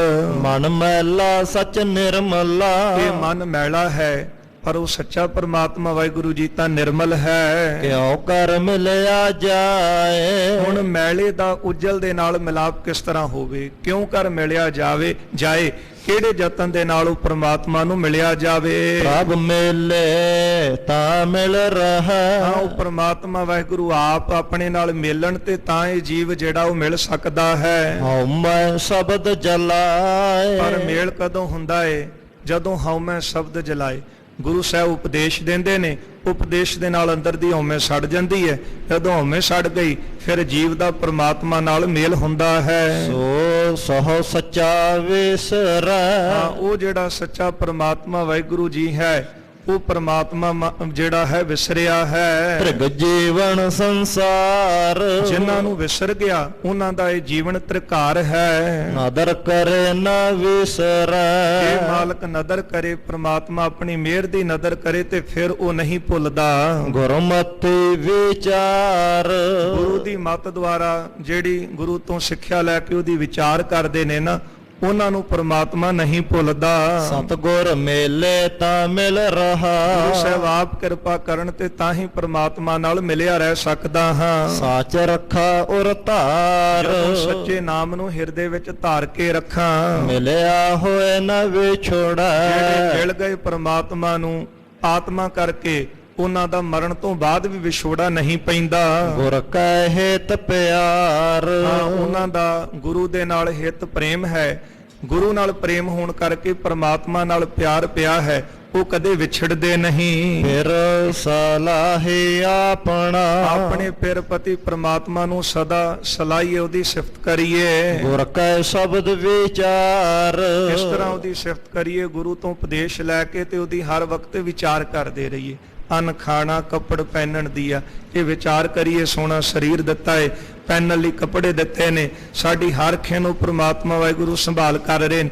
ਇਸ ਲਈ ਉਹ ਪਤੀ ਪ੍ਰਮਾਤਮਾ ਨੂੰ ਸਦਾ ਸਲਾਹੀਏ। ਮਿਲ ਪ੍ਰੀਤਮ ਸੁਖ ਪਾਇਆ ਜਿਹੜੀਆਂ ਜੀਵ ਰੂਪ ਇਸਤਰੀਆਂ ਪ੍ਰਮਾਤਮਾ ਪਤੀ ਨੂੰ ਮਿਲੀਆਂ ਨੇ ਉਹ ਸੁਖ ਪਾਉਂਦੀਆਂ ਨੇ। ਸੋਭਾਵੰਤੇ ਨਾਰ ਉਹ ਫਿਰ ਜੀਵ ਇਸਤਰੀਆਂ ਸੋਭਾ ਵਾਲੀਆਂ ਬਣ ਜਾਂਦੀਆਂ ਨੇ। ਇੱਥੇ ਵੀ ਸੋਭਾ, ਪਰਲੋਕ ਵਿੱਚ ਵੀ ਉਹਨਾਂ ਦੀ ਸੋਭਾ ਹੁੰਦੀ ਹੈ। ਮਨ ਮੁਖ ਮਨ ਨਾ ਭਿਜੈ ਜਿਹੜਾ ਮਨਮੁਖ ਹੈ ਉਹਦਾ ਮਨ ਗੁਰੂ ਉਪਦੇਸ਼ ਵਿੱਚ ਭਿੱਜਦਾ ਨਹੀਂ। ਅਤ ਮੈਲੇ ਚਿਤ ਕਠੋਰ ਉਹਨਾਂ ਦੇ ਮਨ ਬਹੁਤੇ ਮੈਲੇ ਹਨ ਤੇ ਚਿੱਤ ਜਿਹੜੇ ਨੇ ਉਹਨਾਂ ਦੇ ਮੈਲੇ ਹੋਣ ਕਰਕੇ ਉਹਨਾਂ ਦੇ ਜ਼ੁਬਾਨੋਂ ਸਦਾ ਕਠੋਰ ਕਰੜੇ ਬਚਨ ਹੀ ਨਿਕਲਦੇ ਹਨ। ਸਪੈ ਦੁੱਧ ਪਿਆਈਆ ਇਸ ਤਰ੍ਹਾਂ ਉਹ ਕਰੜੇ ਬਣੇ ਰਹਿੰਦੇ ਹਨ, ਮਨ ਮੈਲੇ ਰਹਿੰਦੇ ਨੇ। ਜਿਸ ਤਰ੍ਹਾਂ ਸੱਪ ਨੂੰ ਦੁੱਧ ਪਿਆਈਏ ਤੇ ਅੰਦਰ ਵਿਸਨ ਕੋਰ ਹਾਂ, ਉਹਦੇ ਅੰਦਰੋਂ ਵਿਸ ਜ਼ਹਿਰ ਜਿਹੜੀ ਉਹ ਨਿਕਲਦੀ ਹੀ ਰਹਿੰਦੀ ਹੈ। ਆਪ ਕਰੇ ਕਿਸ ਆਖੀਐ ਇਸੇ ਤਰ੍ਹਾਂ ਮਨਮੁਖਾਂ ਦੇ ਉੱਤੇ ਜਿੰਨਾ ਮਰਜ਼ੀ ਨਿਸ਼ਕਾਮ ਕਰਮ ਕਰੀ ਜਾਈਏ, ਪਰ ਉਹਨਾਂ ਅੰਦਰੋਂ ਜਿਹੜੀ ਨਿੰਦਿਆ ਦੀ ਵਿਸ ਹੈ ਉਹ ਨਿਕਲਦੀ ਰਹਿੰਦੀ। ਉਹ ਮਨਮੁਖਾਂ ਨੇ ਤਾਂ ਨਿੰਦਿਆ ਕਰੀ ਜਾਣੀ, ਪਰ ਗੁਰੂ ਕੇ ਸਿੱਖ ਨੇ ਆਪਣਾ ਸੁਭਾਅ ਨਹੀਂ ਜੇ ਛੱਡਣਾ। ਉਹਨਾਂ ਵੱਲ ਦੇਖ ਕੇ ਕਈ ਵਾਰੀ ਕਈਆਂ ਦਾ ਮਨ ਉਦਾਸ ਹੁੰਦਾ ਹੈ, ਜੀ ਛੱਡੋ ਪਰ ਆਪਾਂ ਕੀ ਲੈਣਾ। ਪਰ ਮਹਾਰਾਜ ਕਹਿੰਦੇ ਨੇ ਇਹ ਸੁਭਾਅ ਤੇ ਸੱਪ ਦਾ ਹੈ, ਉਹਨੂੰ ਦੁੱਧ ਪਿਆਈਏ ਤੇ ਉਹਨੂੰ ਜ਼ਹਿਰ ਕੱਢਣੀ ਹੈ ਬਾਹਰ। ਇਸੇ ਤਰ੍ਹਾਂ ਮਨਮੁਖ ਜਿਹੜਾ ਹੈ ਉਹਦੇ ਉੱਤੇ ਜਿੰਨਾ ਮਰਜ਼ੀ ਪਰਉਪਕਾਰ ਕਰੀ, ਉਹਨੇ ਨਿੰਦਿਆ ਦੀ ਜ਼ਹਿਰ ਬਾਹਰ ਕੱਢੀ ਜਾਣੀ ਹੈ। ਆਪੇ ਬਖਸ਼ਣਹਾਰ ਜੀ ਫਰਮਾਉਂਦੇ ਹਨ, ਆਪ ਕਰੇ ਕਿਸ ਆਖੀ ਹੈ। ਆਪ ਹੀ ਉਹ ਪਰਮਾਤਮਾ ਵਾਹਿਗੁਰੂ ਸਭ ਕੁਝ ਕਰਨ ਵਾਲੇ ਨੇ, ਹੋਰ ਕਿਸੇ ਅੱਗੇ ਕੀ ਕਹੀਏ। ਉਹ ਆਪ ਹੀ ਬਖਸ਼ਣਹਾਰ ਹਨ। ਗੁਰ ਸ਼ਬਦੀ ਮੈਲ ਉਤਰੈ ਉਪਦੇਸ਼ ਦੁਆਰਾ ਇਹ ਮਨ ਦੀ ਮੈਲ ਉਤਰਦੀ ਹੈ, ਤਾਂ ਸੱਚ ਬਣਿਆ ਸਿਗਾਰ ਫਿਰ ਸੱਚਾ ਸਿੰਗਾਰ ਬਣਦਾ ਹੈ। ਸੱਚਾ ਸਾਹੋ ਸੱਚੇ ਵਣਜਾਰੇ ਸੱਚਾ ਸ਼ਾਹੂਕਾਰ ਗੁਰੂ ਜਿਹਦੇ ਕੋਲ ਸੱਚਾ ਨਾਮ ਧਨ ਹੈ ਤੇ ਫਿਰ ਸੱਚੇ ਵਣਜਾਰੇ। ਤੇ ਜਿਹੜੇ ਜਗਿਆਸੂ ਹਨ ਉਹ ਨਾਮ ਤਨ ਲੈਣ ਵਾਸਤੇ ਆਉਂਦੇ ਨੇ। ਸਿੱਖ ਸੱਚੇ ਵਣਜਾਰੇ ਹਨ। ਉਥੈ ਕੂੜੇ ਨਾ ਟਿਕਨ, ਜਿੱਥੇ ਗੱਲ ਹੀ ਸੱਚ ਦੀ ਚੱਲ ਰਹੀ ਹੈ ਤੇ ਕੂੜੇ ਝੂਠਿਆਂ ਦਾ ਉੱਥੇ ਕੀ ਕੰਮ? ਉੱਥੇ ਕੂੜੇ ਝੂਠੇ ਨਹੀਂ ਟਿਕਦੇ, ਉਹਨਾਂ ਸੱਚ ਨਾ ਭਾਵੇ, ਕਿਉਂਕਿ ਉਹਨਾਂ ਝੂਠਿਆਂ ਨੂੰ ਸੱਚ ਚੰਗਾ ਨਹੀਂ ਲੱਗਦਾ। ਦੁਖ ਹੀ ਮਾਹੈ ਪਚਨ, ਉਹ ਫਿਰ ਦੁੱਖ ਦੇ ਵਿੱਚ ਹੀ ਸੜਦੇ ਹਨ। ਹਉਮੈ ਮੈਲਾ ਜਗ ਫਿਰੈ, ਹਉਮੈ ਕਰਕੇ ਸੰਸਾਰ ਮੈਲਾ ਹੋ ਰਿਹਾ ਹੈ। ਮਰ ਜੰਮੈ ਵਾਰੋ ਵਾਰ, ਇਹ ਹਉਮੈ ਹੀ ਜਨਮ ਅਤੇ ਮਰਨ ਦਾ ਕਾਰਨ ਹੈ। ਭੈ ਕਰਤ ਕਮਾਵਣਾ, ਕੀਤੇ ਹੋ ਕਰਮਾਂ ਅਨੁਸਾਰ ਇਹ ਜੀਵ ਜਿਹੜੇ ਹਨ ਅੱਗੇ ਕਰਮ ਕਰ ਰਹੇ ਹਨ। ਕੋਇ ਨਾ ਮੇਟਣ ਹਾਰ, ਗੁਰੂ ਤੋਂ ਬਿਨਾ ਇਹ ਜਿਹੜੇ ਕਰਮ ਹਨ ਉਹ ਕੋਈ ਮੇਟ ਨਹੀਂ ਸਕਦਾ। ਸੰਤਾ ਸੰਗਤ ਮਿਲ ਸੰਤਾਂ ਰਹੈ, ਦੀ ਸੰਗਤ ਵਿੱਚ ਜਿਹੜੇ ਮਿਲੇ ਹਨ ਆ ਸੱਚ ਲੱਗਾ ਪਿਆਰ, ਉਹਨਾਂ ਦਾ ਹੀ ਸੱਚੇ ਪ੍ਰਮਾਤਮਾ ਦੇ ਨਾਲ ਪਿਆਰ ਲੱਗਾ ਹੈ। ਸੱਚ ਸਲਾਹੇ ਸੱਚ ਮਨ, ਫਿਰ ਸੱਚੇ ਨੂੰ ਸਲਾਉਂਦੇ ਨੇ ਸੱਚੇ ਮਨ ਦੇ ਨਾਲ। ਧਰ ਸੱਚਾ ਸਚਿਆਰ, ਜਿਹੜੇ ਸੱਚੇ ਮਨ ਨਾਲ ਸੱਚੇ ਨੂੰ ਸਲਾਉਂਦੇ ਨੇ ਉਹ ਫਿਰ ਦਰਗਾਹ ਦੇ ਵਿੱਚ ਜਿਹੜੇ ਹਨ ਸੱਚੀ ਦਰਗਾਹ ਦੇ ਵਿੱਚ ਉਹ ਸਚਿਆਰ ਕਹਾਉਂਦੇ ਹਨ। ਗੁਰ ਪੂਰੇ ਪੂਰੇ ਮਤ ਹੈ, ਪੂਰੇ ਗੁਰਾਂ ਦੀ ਪੂਰੀ ਸਿੱਖਿਆ ਹੈ। ਅਹਨਸ ਨਾਮ ਧਿਆਏ, ਦਿਨ ਰਾਤ ਨਾਮ ਨੂੰ ਧਿਆਉਂਦੇ ਹਨ। ਹਉਮੈ ਮੇਰਾ ਵੱਡਾ ਰੋਗ ਹੈ, ਹਉਮੈ ਮੈਂ ਮੇਰੀ ਇਹ ਵੱਡਾ ਜੀਵ ਨੂੰ ਰੋਗ ਲੱਗਾ ਹੈ। ਵਿੱਚੋਂ ਠਾਕ ਰਹਾਏ, ਪਰ ਵਿੱਚੋਂ ਠਾਕ ਰਹਾਏ। ਗੁਰਮੁਖ ਜਨ ਜਿਹੜੇ ਨੇ ਉਹ ਵਿੱਚੋਂ ਠਾਕ ਦਾ ਅਰਥ ਹੈ ਰੋਕ ਲੈਂਦੇ ਨੇ, ਹਉਮੈ ਨੂੰ ਬੰਨ ਲਾ ਦਿੰਦੇ ਨੇ। ਮੈਂ ਮੇਰੀ ਨੂੰ ਤਾਂ ਆਉਣੀ ਨਹੀਂ ਦਿੰਦੇ। ਉਹ ਕਹਿੰਦੇ ਨੇ ਜੋ ਕੁਛ ਕੀਆ ਸੋ ਹਰ ਕੀਆ, ਜੋ ਕੁਝ ਕੀਤਾ ਉਹ ਪ੍ਰਮਾਤਮਾ ਵਾਹਿਗੁਰੂ ਆਪ ਹੀ ਕਰ ਰਹੇ ਹਨ। ਗੁਰ ਸਲਾਹੇ ਆਪਣਾ, ਇਸ ਲਈ ਆਪਣੇ ਗੁਰੂ ਨੂੰ ਸਦਾ ਸਲਾਹੀਏ। ਨਿਵ ਨਿਵ ਲਾਗਾ ਪਾਏ, ਸਤਿਗੁਰੂ ਫਰਮਾਉਂਦੇ ਮੈਂ ਤਾਂ ਝੁਕ ਝੁਕ ਕੇ ਆਪਣੇ ਗੁਰੂ ਅੰਗਦ ਦੇਵ ਸਾਹਿਬ ਗੁਰੂ ਨਾਨਕ ਸਾਹਿਬ ਦੇ ਚਰਨੀ ਲੱਗਦਾ ਹਾਂ। ਤਨ ਮਨ ਸੌਪੇ ਆਗੈ ਧਰੇ, ਤਨ ਮਨ ਅੱਗੇ ਰੱਖ ਕੇ ਗੁਰੂ ਨੂੰ ਸੌਂਪਦਾ ਹਾਂ। ਵਿੱਚੋਂ ਆਪ ਗਵਾਏ, ਫਿਰ ਜੇ ਤਨ ਮਨ ਹੀ ਅਰਪਣ ਕਰ ਦਿੱਤਾ ਤੇ ਵਿੱਚੋਂ ਹਉਮੈ ਰਹਿ ਹੀ ਨਹੀਂ ਜਾਂਦੀ, ਵਿੱਚੋਂ ਆਪਣਾ ਆਪ ਗਵਾ ਦਿੱਤਾ ਹੈ। ਖਿੰਚੋ ਤਾਨ ਵਿਗੁਚੀਐ, ਖਿੱਚਮ ਖਿੱਚੀ ਦੇ ਵਿੱਚ ਜੀਵ ਵਿਗੁਚੀਏ ਖਰਾਬ ਹੋ ਰਹੇ ਹਨ। ਏਕ ਸਸਿਓ ਲਿਵਲਾਏ, ਮਹਾਰਾਜ ਕਹਿੰਦੇ ਕਿ ਪ੍ਰਮਾਤਮਾ ਦੇ ਨਾਮ ਨਾਲ ਲਿਵਲਾ। ਇਹ ਨਹੀਂ ਕੋ ਹੰਨੇ ਦੀ, ਕੋ ਬੰਨੇ ਦੀ, ਕੋ ਪਹਾੜਾਂ ਵਾਲੇ ਰੰਨੇ ਦੀ, ਢੋਲ ਢਮੱਕਾ ਸਰਵਰ ਦਾ, ਅੱਜ ਇੱਥੇ ਕੱਲ ਉੱਥੇ, ਇਸ ਤਰ੍ਹਾਂ ਖਰਾਬ ਹੋਈਦਾ ਹੈ। ਦੋ ਬੇੜੀਆਂ ਵਿੱਚ ਪੈਰ ਰੱਖ ਕੇ ਨਦੀ ਕਦ ਪਾਰ ਹੁੰਦੀ? ਇਸ ਲਈ ਇੱਕ ਨਾਮ ਦੇ ਨਾਲ ਆਪਣੀ ਸੁਰਤ ਜੋੜ। ਹਉਮੈ ਮੇਰਾ ਛੱਡ ਤੂੰ, ਅੰਤਾ ਮੈਂ ਮੇਰੀ ਨੂੰ ਛੱਡ ਦੇ, ਤਾਂ ਸੱਚ ਰਹਿ ਸਮਾਏ। ਸੱਚੇ ਵਿੱਚ ਸਮਾਵੇਂਗਾ। ਸਤਿਗੁਰ ਨੋ ਮਿਲੇ ਸੇ ਭਾਏਰਾ, ਜਿਹੜੇ ਸਤਿਗੁਰੂ ਨੂੰ ਮਿਲੇ ਨਾ ਉਹ ਸੇ ਭਾਏਰਾ, ਗੁਰੂ ਸਾਹਿਬ ਕਹਿੰਦੇ ਉਹ ਮੇਰੇ ਭਰਾ ਹਨ। ਸੱਚਾ ਸ਼ਬਦ ਲਗਨ, ਜਿਹੜੇ ਸੱਚੇ ਗੁਰੂ ਦੇ ਉਪਦੇਸ਼ ਵਿੱਚ ਲੱਗੇ ਹੋਏ ਨੇ, ਜਿਨ੍ਹਾਂ ਦੇ ਹਿਰਦੇ ਵਿੱਚ ਗੁਰੂ ਦਾ ਉਪਦੇਸ਼ ਟਿਕਿਆ, ਉਹੀ ਮੇਰੇ ਭਾਈ ਹਨ। ਸੱਚ ਮਿਲੇ ਸੇ ਨਾ ਵਿਛੜਾ ਹੈ, ਜਿਹੜੇ ਸੱਚੇ ਉਪਦੇਸ਼ ਦੇ ਨਾਲ ਜਿਹੜੇ ਮਿਲ ਗਏ ਜਾਂ ਜਿਹੜੇ ਸੱਚੇ ਪ੍ਰਮਾਤਮਾ ਨਾਲ ਮਿਲੇ ਉਹ ਫਿਰ ਵਿਛੜਦੇ ਨਹੀਂ ਹਨ। ਦਰ ਸੱਚੈ ਦੇ ਸੰਨ, ਉਹ ਫਿਰ ਸੱਚੇ ਦੀ ਦਰਗਾਹ ਵਿੱਚ ਖਲੋਤੇ ਦਿਸਦੇ ਹਨ। ਸੇ ਭਾਈ ਸੇ ਸੱਜਣਾ, ਉਹ ਸਾਡੇ ਭਾਈ ਤੇ ਸੱਜਣ ਹਨ। ਜੋ ਸੱਚਾ ਸਿਵਨ, ਜੋ ਸੱਚੇ ਵਾਹਿਗੁਰੂ ਨੂੰ ਸਿਵਨ ਯਾਦ ਰੱਖਦੇ ਹਨ। ਅਵਗਣ ਵਿਕਣ ਪੱਲਰਨ, ਉਹਨਾਂ ਨੇ ਔਗਣਾ ਨੂੰ ਪੱਲਰਨ ਪਰਾਲੀ ਦੀ ਤਰ੍ਹਾਂ ਜਾਣ ਕੇ ਵਿਕਣ ਤਿਆਗ ਦਿੱਤਾ ਹੈ। ਗੁਣ ਕੇ ਸਾਂਝ ਕਰਨ, ਕੇਵਲ ਗੁਣਾਂ ਦੇ ਨਾਲ ਹੀ ਸਾਂਝ ਪਾਉਂਦੇ ਹਨ। ਗੁਣ ਕੇ ਸਾਂਝ ਸੁਖ ਉਪਜੈ, ਗੁਣਾਂ ਦੀ ਸਾਂਝ ਦੇ ਨਾਲ ਸੁਖ ਦੀ ਪ੍ਰਾਪਤੀ ਹੁੰਦੀ ਹੈ। ਸੱਚੇ ਭਗਤ ਕਰੇਨ, ਅਤੇ ਸੱਚੀ ਭਗਤੀ ਕਰਦੇ ਨੇ ਗੁਣਾਂ ਦੀ ਸਾਂਝ ਵਾਲੇ। ਸੱਚ ਵਣੰਜਹਿ ਗੁਰ ਸ਼ਬਦ ਸਿਓ, ਗੁਰੂ ਦੇ ਸ਼ਬਦ ਦੇ ਨਾਲ ਸੱਚ ਵਣੰਜੈ, ਸੱਚ ਨੂੰ ਹੀ ਖਰੀਦਦੇ ਹਨ। ਲਾਹਾ ਨਾਮ ਤੇ ਲੈਨ, ਫਿਰ ਉਹਨਾਂ ਨੂੰ ਨਾਮ ਰੂਪੀ ਲਾਹਾ ਪ੍ਰਾਪਤ ਹੁੰਦਾ ਹੈ। ਸਵੈਨਾ ਰੂਪਾ ਪਾਪ ਕਰ ਕਰ ਸੰਚਿਆ, ਮਹਾਰਾਜ ਫਰਮਾਉਂਦੇ ਨੇ ਐਵੇਂ ਪਾਪ ਕਰ ਕਰਕੇ ਸੋਨਾ ਤੇ ਚਾਂਦੀ ਇਕੱਠਾ ਕਰ ਰਹੇ ਹਾਂ। ਦਸਾਂ ਨੌਹਾਂ ਦੀ ਕਿਰਤ ਨਾਲ ਤੇ ਰੋਜੀ ਰੋਟੀ ਕਮਾ ਕੇ ਬੰਦਾ ਘਰ ਚਲਾਉਂਦਾ ਹੈ ਨਾ, ਪਰ ਜਿਹੜਾ ਬੰਦਾ ਬਹੁਤਾ ਜੋੜਦਾ ਤੇ ਗੁਰਦੇਵ ਕਹਿੰਦੇ ਪਾਪਾਂ ਬਾਝੋਂ ਹੋਵੇ ਨਹੀਂ, ਮੋਇਆ ਸਾਥ ਨਾ ਜਾਈ। ਬੜਾ ਪਾਪ ਕਰ ਕਰਕੇ ਤੂੰ ਮੇਰੇ ਕੋਲ ਇੰਨਾ ਸੋਨਾ ਇੰਨਾ ਚਾਂਦੀ ਇਕੱਠਾ ਕੀਤਾ ਹੈ। ਸੋਨਾ ਰੂਪਾ ਪਾਪ ਕਰ ਕਰ ਪਾਪ ਸੰਚਿਆ ਕਰ ਕਰਕੇ ਸੋਨਾ ਤੇ ਚਾਂਦੀ ਜੋੜਿਆ ਹੈ। ਚੱਲੈ ਨਾ ਚੱਲਦਿਆਂ ਨਾਲ ਇੱਥੋਂ ਪਰਲੋਕ ਵੱਲ ਚੱਲੇਗਾ ਕਿ ਇਹ ਸੋਨੇ ਚਾਂਦੀ ਦੀਆਂ ਪੰਡਾ ਬਣ ਕੇ ਨਾਲ ਖੜੇਗਾ? ਨਾਲ ਚੱਲਦਿਆਂ ਇਹ ਨਾਲ ਨਹੀਂ ਚੱਲਣੀਆਂ। ਵਿਨ ਨਾਵੈ ਨਾਲ ਨਾ ਚੱਲਸੇ ਕੇਵਲ ਇੱਕ ਨਾਮ ਤੋਂ ਬਿਨਾ ਅੱਗੇ ਪਰਲੋਕ ਵਿੱਚ ਕੁਝ ਨਹੀਂ ਜਾਣਾ। ਸਭ ਮੁਠੀ ਜਮਕਾਲ ਜਮਾਂ ਨੇ ਰਸਤੇ ਵਿੱਚ ਹੀ ਸਾਰਾ ਕੁਝ ਮੁੱਠੀ ਠੱਗ ਲੈਣਾ ਹੈ। ਹਾਂਜੀ, ਮਨ ਕਾ ਤੋਸਾ ਹਰ ਨਾਮ ਹੈ। ਤੋਸਾ ਹੁੰਦਾ ਹੈ ਖਜ਼ਾਨਾ। ਪੁਰਾਣੇ ਸਮੇਂ ਵਿੱਚ ਜਦੋਂ ਕੋਈ ਯਾਤਰਾ ਨੂੰ ਜਾਂਦਾ ਤੇ ਘਰੋਂ ਤਿੰਨਾਂ ਚੀਜ਼ਾਂ ਨੂੰ ਮਿਲਾ ਕੇ, ਘਿਓ, ਖੰਡ, ਮੈਦਾ ਮਿਲਾ ਕੇ ਲੈ ਜਾਂਦਾ, ਖਾ ਕੇ ਆਪਣੀ ਤ੍ਰਿਪਤੀ ਕਰ ਲੈਂਦਾ। ਇਹਨੂੰ ਵਿਦਵਾਨ ਕਹਿੰਦੇ ਨੇ ਤੋਸਾ।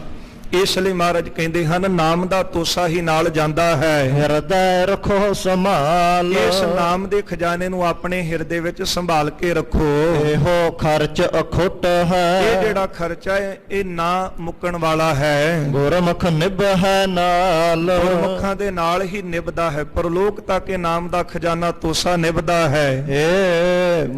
ਇਹ ਮਨ ਮੁੱਲ ਐ ਭੁੱਲਿਆ ਮਨਾ ਤੂੰ ਤਾਂ ਮੂਲੋਂ ਹੀ ਭੁੱਲਿਆ ਪਿਆ ਹੈ। ਜਸ ਹੈ ਪਤ ਇਹ ਗਵਾਏ ਜਿਹੜਾ ਖਜ਼ਾਨਾ ਜੋੜਨਾ ਸੀ ਇਹ ਤਾਂ ਤੂੰ ਮੁੱਢ ਤੋਂ ਹੀ ਭੁੱਲ ਗਿਆ। ਪਤ ਗਵਾ ਕੇ, ਆਪਣੀ ਇੱਜ਼ਤ ਗਵਾ ਕੇ ਸੰਸਾਰ ਤੋਂ ਤੁਰੇਂਗਾ। ਇਹੋ ਜਗਤ ਮੋਹਿ ਦੂਜੈ ਵਿਆਪਿਆ ਇਹ ਜਿਹੜਾ ਸੰਸਾਰ ਹੈ ਮੋਹ ਕਰਕੇ ਵਿਆਪਿਆ, ਮੋਹ ਵਿੱਚ ਲੱਗਾ ਹੈ। ਗੁਰਮਤਿ ਸੱਚ ਧਿਆਏ ਪਰ ਮਹਾਰਾਜ ਕਹਿੰਦੇ ਗੁਰੂ ਦੀ ਸਿੱਖਿਆ ਲੈ ਕੇ ਸੱਚੇ ਪ੍ਰਮਾਤਮਾ ਨੂੰ ਧਿਆ।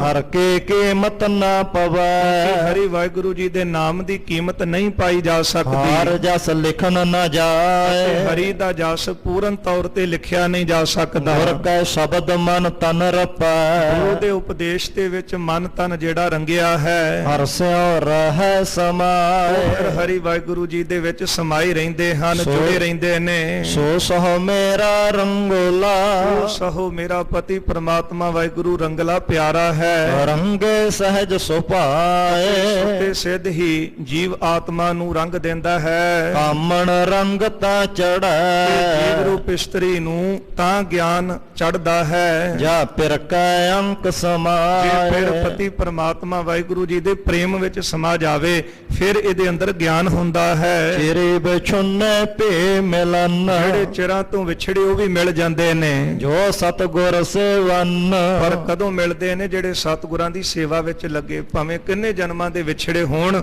ਗੁਰੂ ਉਹਨਾਂ ਨੂੰ ਸਿੱਖਿਆ ਦੇ ਕੇ ਪ੍ਰਮਾਤਮਾ ਦੇ ਨਾਲ ਮਿਲਾ ਦਿੰਦੇ ਨੇ। ਅੰਤਰ ਨਵ ਨਿਦ ਨਾਮ ਹੈ ਜਿਹੜਾ ਨੌ ਨਿਧੀਆਂ ਦਾ ਖਜ਼ਾਨਾ ਇਹ ਅੰਦਰ ਹੈ, ਪ੍ਰਮਾਤਮਾ ਦਾ ਨਾਮ। ਖਾਨ ਖਰਚਨ ਨਨ ਇਹ ਖੁਟੈ ਫਰਮਾਉਂਦੇ ਨੇ ਇਹ ਨਾਮ ਖਾਦਿਆਂ ਜਪਿਆਂ ਤੇ ਖਰਚਨ ਹੋਰਾਂ ਨੂੰ ਜਪਾਇਆ ਨਾ ਨਿਖੁੱਟੇ ਹੀ ਨਹੀਂ ਮੁੱਕਦਾ। ਹਰ ਗੁਣ ਸਹਿਜ ਰਵਨ ਤੇ ਹਰੀ ਵਾਹਿਗੁਰੂ ਜੀ ਦੇ ਗੁਣ ਵਿੱਚ ਸੁੱਤੇ ਸਿੱਧ ਹੀ ਰਵਨ, ਉਹਨੂੰ ਰਵਨ ਉਚਾਰਦੇ ਰਹੀਏ। ਨਾ ਹੋਏ ਜਨਮੈ ਨਾ ਮਰਹਿ ਨਾ ਉਹ ਜੰਮਦੇ ਨੇ ਨਾ ਮਰਦੇ ਹਨ। ਨਾ ਹੋਏ ਦੁਖ ਸਹਨ ਨਾ ਫਿਰ ਜਨਮ ਮਰਨ ਦਾ ਦੁੱਖ ਉਹਨਾਂ ਨੂੰ ਸਹਿਣਾ ਪੈਂਦਾ ਹੈ। ਗੁਰ ਰਾਖੇ ਸੇ ਉਬਰੇ ਜਿਨ੍ਹਾਂ ਨੂੰ ਗੁਰੂ ਸਾਹਿਬ ਨੇ ਆਪਣੇ ਚਰਨਾਂ ਵਿੱਚ ਰੱਖ ਲਿਆ ਕਿ ਇਹ ਮੇਰਾ ਹੈ, ਉਹ ਫਿਰ ਮਹਾਰਾਜ ਕਹਿੰਦੇ ਉਬਰੇ, ਸੰਸਾਰ ਸਮੁੰਦਰ ਤੋਂ ਉਬਰੇ ਤਰ ਗਏ ਹਨ। ਹਰ ਸਿਉ ਕੇਲ ਕਰਨ ਤੇ ਫਿਰ ਹਰੀ ਪ੍ਰਮਾਤਮਾ ਵਾਹਿਗੁਰੂ ਜੀ ਦੇ ਨਾਲ ਮਿਲ ਕੇ ਨਾ ਕੇਲ ਹੁੰਦਾ ਹੈ ਆਨੰਦ, ਆਨੰਦ ਮਾਣਦੇ ਹਨ। ਸੱਜਣ ਮਿਲੇ ਨਾ ਵਿਛੋੜਾ ਹੈ ਅਸਲੀ ਸੱਜਣ ਪ੍ਰਮਾਤਮਾ ਜਦੋਂ ਮਿਲਦਾ ਹੈ ਉਹ ਫਿਰ ਜੀਵ ਨੂੰ ਵਿਛੋੜਦਾ ਨਹੀਂ ਨਾ ਵਿਛੜਦਾ ਹੈ। ਜੇ ਅਣ ਦਿਨ ਮਿਲੇ ਰਹਨ ਦਿਨ ਰਾਤ ਜਿਹੜੇ ਇਸ ਲੋਕ ਵਿੱਚ ਨਾਮ ਵਿੱਚ ਮਿਲੇ ਰਹਿੰਦੇ ਨੇ ਉਹ ਫਿਰ ਹਰੀ ਸੱਜਣ ਉਹਨਾਂ ਨੂੰ ਪ੍ਰਮਾਤਮਾ ਵਾਹਿਗੁਰੂ ਆਪਣੇ ਤੋਂ ਵਿਛੋੜਦੇ ਨਹੀਂ ਨੇ। ਇਸ ਜਗ ਮਹਿ ਵਿਰਲੇ ਜਾਣੀਐ ਹੈ ਫਰਮਾਉਂਦੇ ਨੇ ਸੰਸਾਰ ਵਿੱਚ ਜਗਤ ਵਿੱਚ ਭਾਈ ਵਿਰਲੇ ਹੀ ਜਾਣੇ ਜਾਂਦੇ ਹਨ। ਨਾਨਕ ਸੱਚ ਲਹਨ ਜਿਨ੍ਹਾਂ ਜੀਵਾਂ ਨੇ ਗੁਰੂ ਦੇ ਦਰ ਆ ਕਰਕੇ ਸੱਚੇ ਪ੍ਰਮਾਤਮਾ ਵਾਹਿਗੁਰੂ ਜੀ ਦੇ ਨਾਮ ਨੂੰ ਪ੍ਰਾਪਤ ਕਰਕੇ ਨਾਮ ਨੂੰ ਲਿਆ ਹੈ ਉਹ ਵਿਰਲੇ ਨੇ। ਗੱਲਾਂ ਵਾਲੇ, ਭੇਖ ਵਾਲੇ, ਨਿੰਦਿਆ ਚੁਗਲੀ ਵਾਲੇ, ਈਰਖਾ ਵਾਲੇ, ਮੋਹ ਵਿੱਚ ਲੱਗੇ ਇਹ ਤਾਂ ਬਹੁਤ ਦਿਸ ਜਾਣਗੇ। ਧਨ ਸੋਨਾ ਚਾਂਦੀ ਇਕੱਠੇ ਕੀਤਾ ਜਿੰਨਾ ਪਾਪ ਕਰ ਉਹ ਵੀ ਬਹੁਤੇ ਦਿਸ ਜਾਣਗੇ। ਪਰ ਮਹਾਰਾਜ ਕਹਿੰਦੇ ਇਹ ਸੰਸਾਰ ਵਿੱਚ ਵਿਰਲੇ ਨੇ ਭਾਈ। ਕੌਣ? ਜਿਹੜੇ ਗੁਰਮੁਖ ਵਿਰਲੇ ਜਾਣੀਏ ਹੈ ਨਾਨਕ ਸੱਚ ਲਹਨ। ਜਿਨ੍ਹਾਂ ਨੇ ਸੱਚ ਪ੍ਰਾਪਤ ਕੀਤਾ ਹੈ ਉਹ ਵਿਰਲੇ ਨੇ। ਕੋਟਨ ਮੈਂ ਨਾਨਕ ਕੋ ਨਾਰਾਇਣ ਜੇ ਚੀਤ। ਅਰਦਾਸ ਕਰੀ ਗੁਰੂ ਸਾਹਿਬ ਦੇ ਚਰਨਾਂ ਵਿੱਚ, ਮਹਾਰਾਜ ਕਿਰਪਾ ਕਰੋ। ਵਿਸਰ ਨਾਹੀ ਦਾਤਾਰ ਆਪਣਾ ਨਾਮ ਦੇਹੋ, ਗੁਣ ਗਾਵਾਂ ਦਿਨ ਰਾਤ ਨਾਨਕ ਚਾਹੋ ਇਹੋ। ਭੁੱਲਾਂ ਚੁੱਕਾਂ ਦੀ ਖਿਮਾ ਕਰ ਦੇਣੀ, ਅੱਗੇ ਵਾਸਤੇ ਅਸੀਸ ਦੇਣੀ। ਬੁਲਾਓ ਫਤਿਹ। ਵਾਹਿਗੁਰੂ ਜੀ ਕਾ ਖਾਲਸਾ, ਵਾਹਿਗੁਰੂ ਜੀ ਕੀ ਫਤਿਹ।